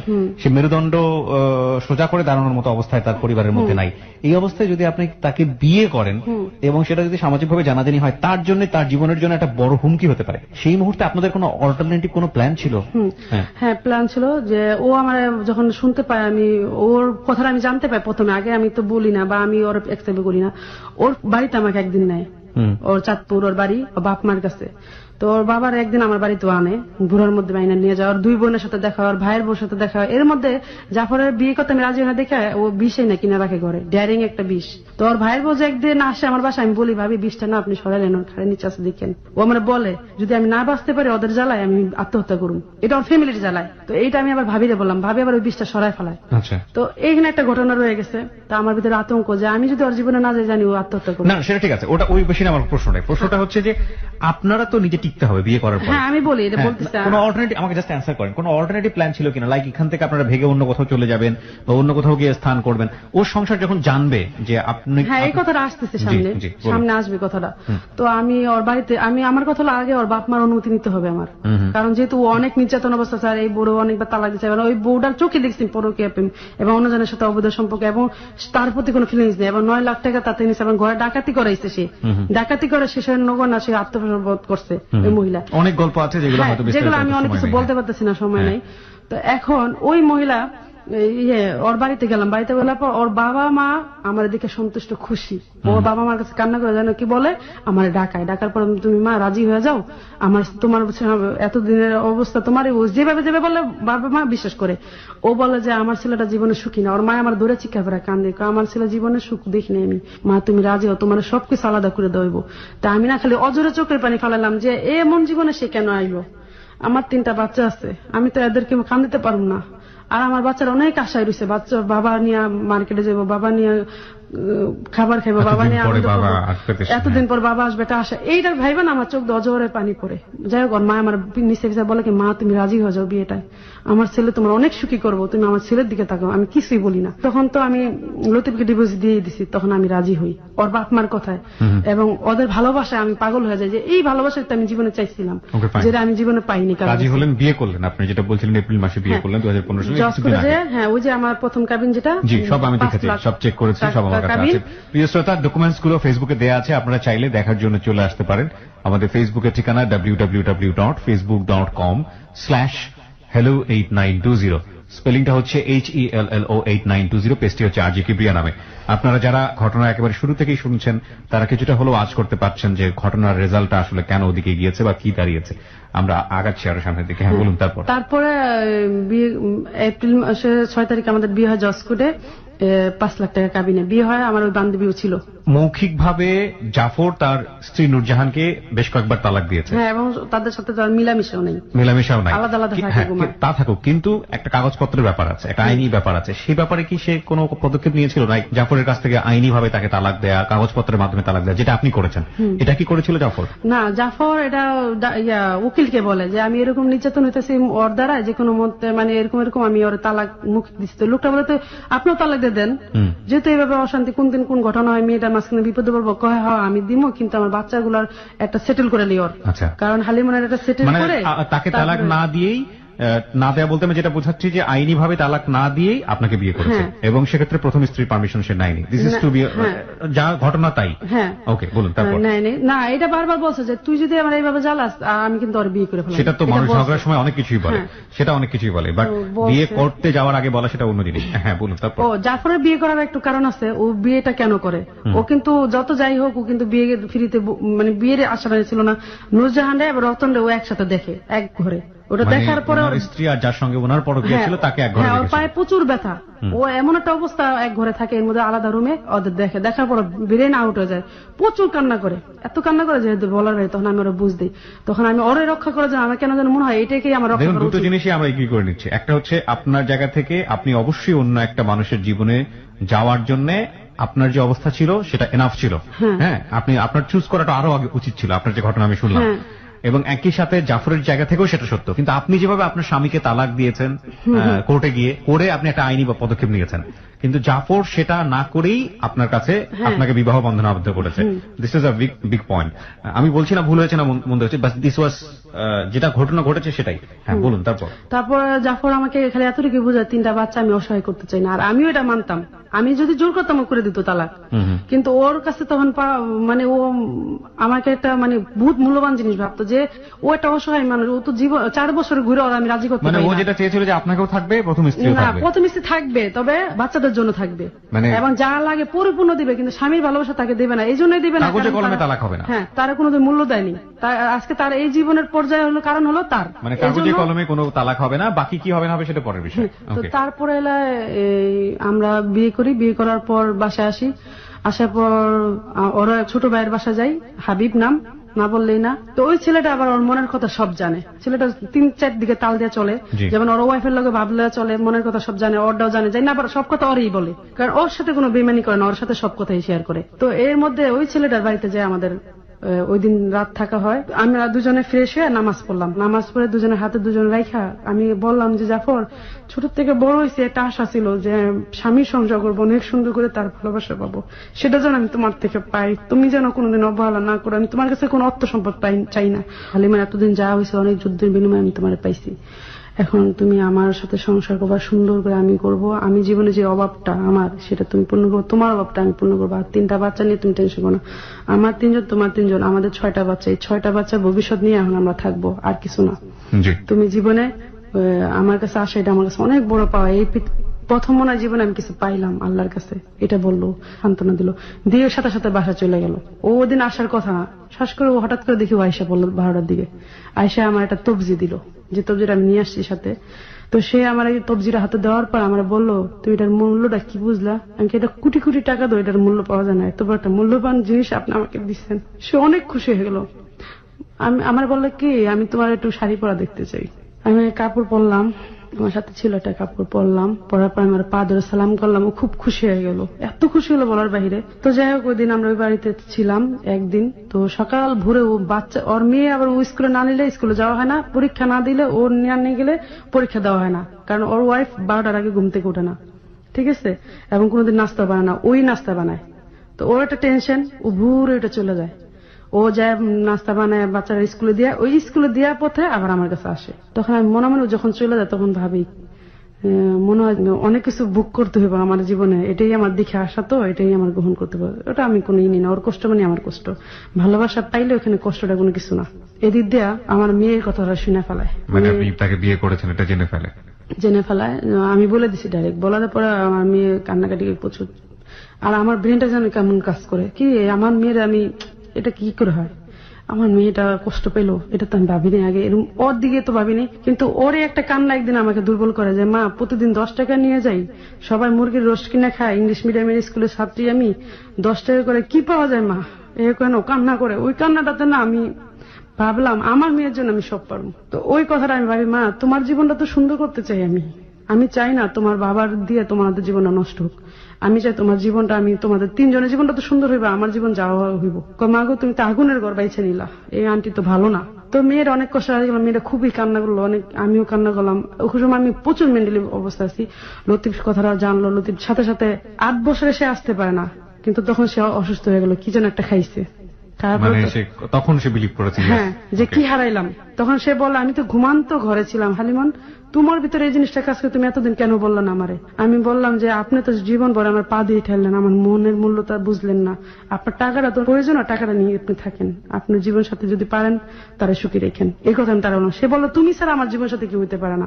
সে সাথে সাথে ওইখানে অসুস্থ হয়ে যায়, হাসপাতালে থাকে। হাসপাতাল থাকার কারণে তাকে আবার ওই কি সিস্টেম যেন করে, তাড়াতাড়ি সে ভিসাটা পাওয়া যায়, ভিসা পায় না, মানে আর কত টাকা লস দিয়ে যেন সে বাংলাদেশে আসে।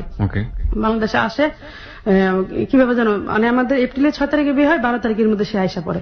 আসার পর তো এখন আমি এটা ঝামেলায় পড়ে গেছি, ওর তালাক দিছি, মানতে রাজি না। এখন তো জাফরের ফ্যামিলিতে সে সুখী না, জাফর আমার জন্য পাগল, এখন তো ও পাগল, আমি এটা মানে যন্ত্রণায় পড়ে গেছি। জাফর আর ও দুজনে পায়ে হাতে ধরে, ও বলে ভাইরে আমার বউ, আমার 3টা বাচ্চা আছে, তুমি মাফ করে দে আমার বউ। এখান থেকে আবার জাফরে বলে, না রে ভাই, আমি ওরা ছাড়া বাঁচুম না, তুমি এতদিন কেন আসো নাই, তোমার এত ডাকছি, আমিও ভাবছি তুমি বিয়ে করছো। ও ভাবছে তুমি যদি ওর প্রতি একটু মায়া মমতা দেখাই দাও, তাহলে আমরা জীবন এতটা এই কাজটা করতাম না। তুমি কেন হলে না ভাই, আমি পারলাম না হালিমন্ডে দিতে। এই দুজনের মধ্যে একটা বিয়ে চলতে থাকলো। জাফরের ওয়াইফ নূরজাহান বলল যে হালিমন্ডে যদি ডিভোর্স না দাও, আমি ওরা গুন্ডাদা মেরে ফেলাম, আপনাকে গুন্ডাদে মেরে ফেলবো। তো জাফর আবার এই জিনিসটা খুব ভয় পেত, কারণ ও খুব ড্যারিং একটা মহিলা, ও জানে আমার উপর টর্চারিং কর, জীবন ভর করছস, অরণ্যও করছস, ওরলে এলাকার মধ্যে যেন ও না চলতে পারে এইভাবে করছস, এখন যদি তুই ওর মারস তুই ওর বাচ্চাটিকে দেখবো, কয় না আমি ওরে মেরে ফেলাম, ওরে ডিভোর্স দিবা তুমি আজকের মধ্যে। আর প্রচুর পরিমাণ ওরে শরবত খাওয়াইতো, যেটা কুফুরের চালান দিয়া, Okay. মানে ওরা কাব্য করে ফেলতেছে এদিক দিয়ে। ও অসুস্থ, ওই যে ছবিটা তো দেখা যায় প্রচুর অসুস্থ হয়ে যায় ও। ওই যে ওটা কিন্তু আমাদের, ও যখন একবারে মরার অবস্থা তখন ওই ছবিটা তো ওরে ওই যে গুরুস্থানে যায় মরা 40 দিনের লাশ উঠাইয়া ওইখানে তাবিজ দিয়া ওই 40 দিনের লাশটা উঠাবে, কন্ট্যাক্ট করছে, তারপর তার বুকের ভিতরে তাবিজটা দিবে, তারা আবার কবর দিবে, এমন একটা কন্ট্যাক্ট করে ওর ওয়াইফ। এটা আবার জানা যায় হাবিবে, মানে এই তাবিজ কবজ করে ওকে যে কোনো ভাবে হোক দুর্বল করবে বা- দুর্বল করবে। আর সম্পত্তির জন্য প্রচুর চাপ দিতেছে আগের থেকেই, সম্পত্তি ওর নামে লিখে দেওয়ার জন্য। মানে ওই স্ত্রীর নামে লিখে হ্যাঁ, দেওয়ার তো জন্য। আরো জাফরও জানে সম্পত্তি লিখে দিলে ওর লাইফ থেকে চলে যাবো। আর সম্পত্তি ও কয় আমি সিমেন্টের বস্তা 7 তলা মাথায় লয়ে উঠাইছি, এই ছেলে একদিন কই তারবো না একটা পানি দিছে, এই বউ কই তারবো না একদিন একটা ইট ছড়াইছে। কয় ছেলে মেয়ে ছিল ওনার? 2 ছেলে 1 মেয়ে। 2 ছেলে 1 তো এই সংসারে কেউ একটু কইতে পারবো না যে এলাকার মানুষ জানে যে 1 ফোঁটা পানি ওই বাড়িতে তারা পরিশ্রম করছে বা একটা ইট এইখান থেকে করে সরাইছে। আমি 7 তলা সিমেন্ট বাইয়া 7 তলা উঠাইয়া আমি নিজে রাখছি, টাকা সেভ করার লাগে আমি কত হেল্প করছি, কষ্ট করছি এই সংসারের জন্য। আজকে আমি এই বাড়ি ওর নামে লিখে দেবো, ও চলে যাবে ওই লোকের লগে, এরপর আমার সব শেষ। হ্যাঁ, আমি এত কষ্ট করছি, যদি কিছু করে থাকতে আমার বাচ্চা চলে আর আমার হালি মন্ডলে আমি থাকুম। আমি যেটা বুঝতে পারছি যে ওনার প্রথম স্ত্রী যিনি ছিলেন উনি যতটা না বেশি ওনাকে পাওয়ার জন্য ওনাকে লাভ করেন, এইটা প্রকাশ করা শুরু করলেন, তার চেয়ে বেশি প্রকাশ করা শুরু করলেন ওনার প্রপার্টি গুলো যেভাবেই হোক যাতে হাত ছাড়া না হয়। না হয়।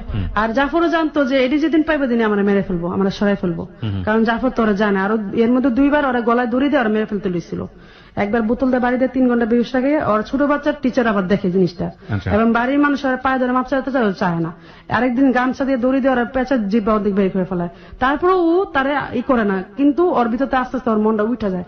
কিন্তু ওর বড় একসময় অনেক ভালোবাসতো, আস্তে আস্তে মানে ওর ভিতরে একটা হিট এসে পড়ে যে এত আর কত সহ্য করবো আমি, 22 বছরের সংসার আর সহ্য করার মতো না, এত বছর।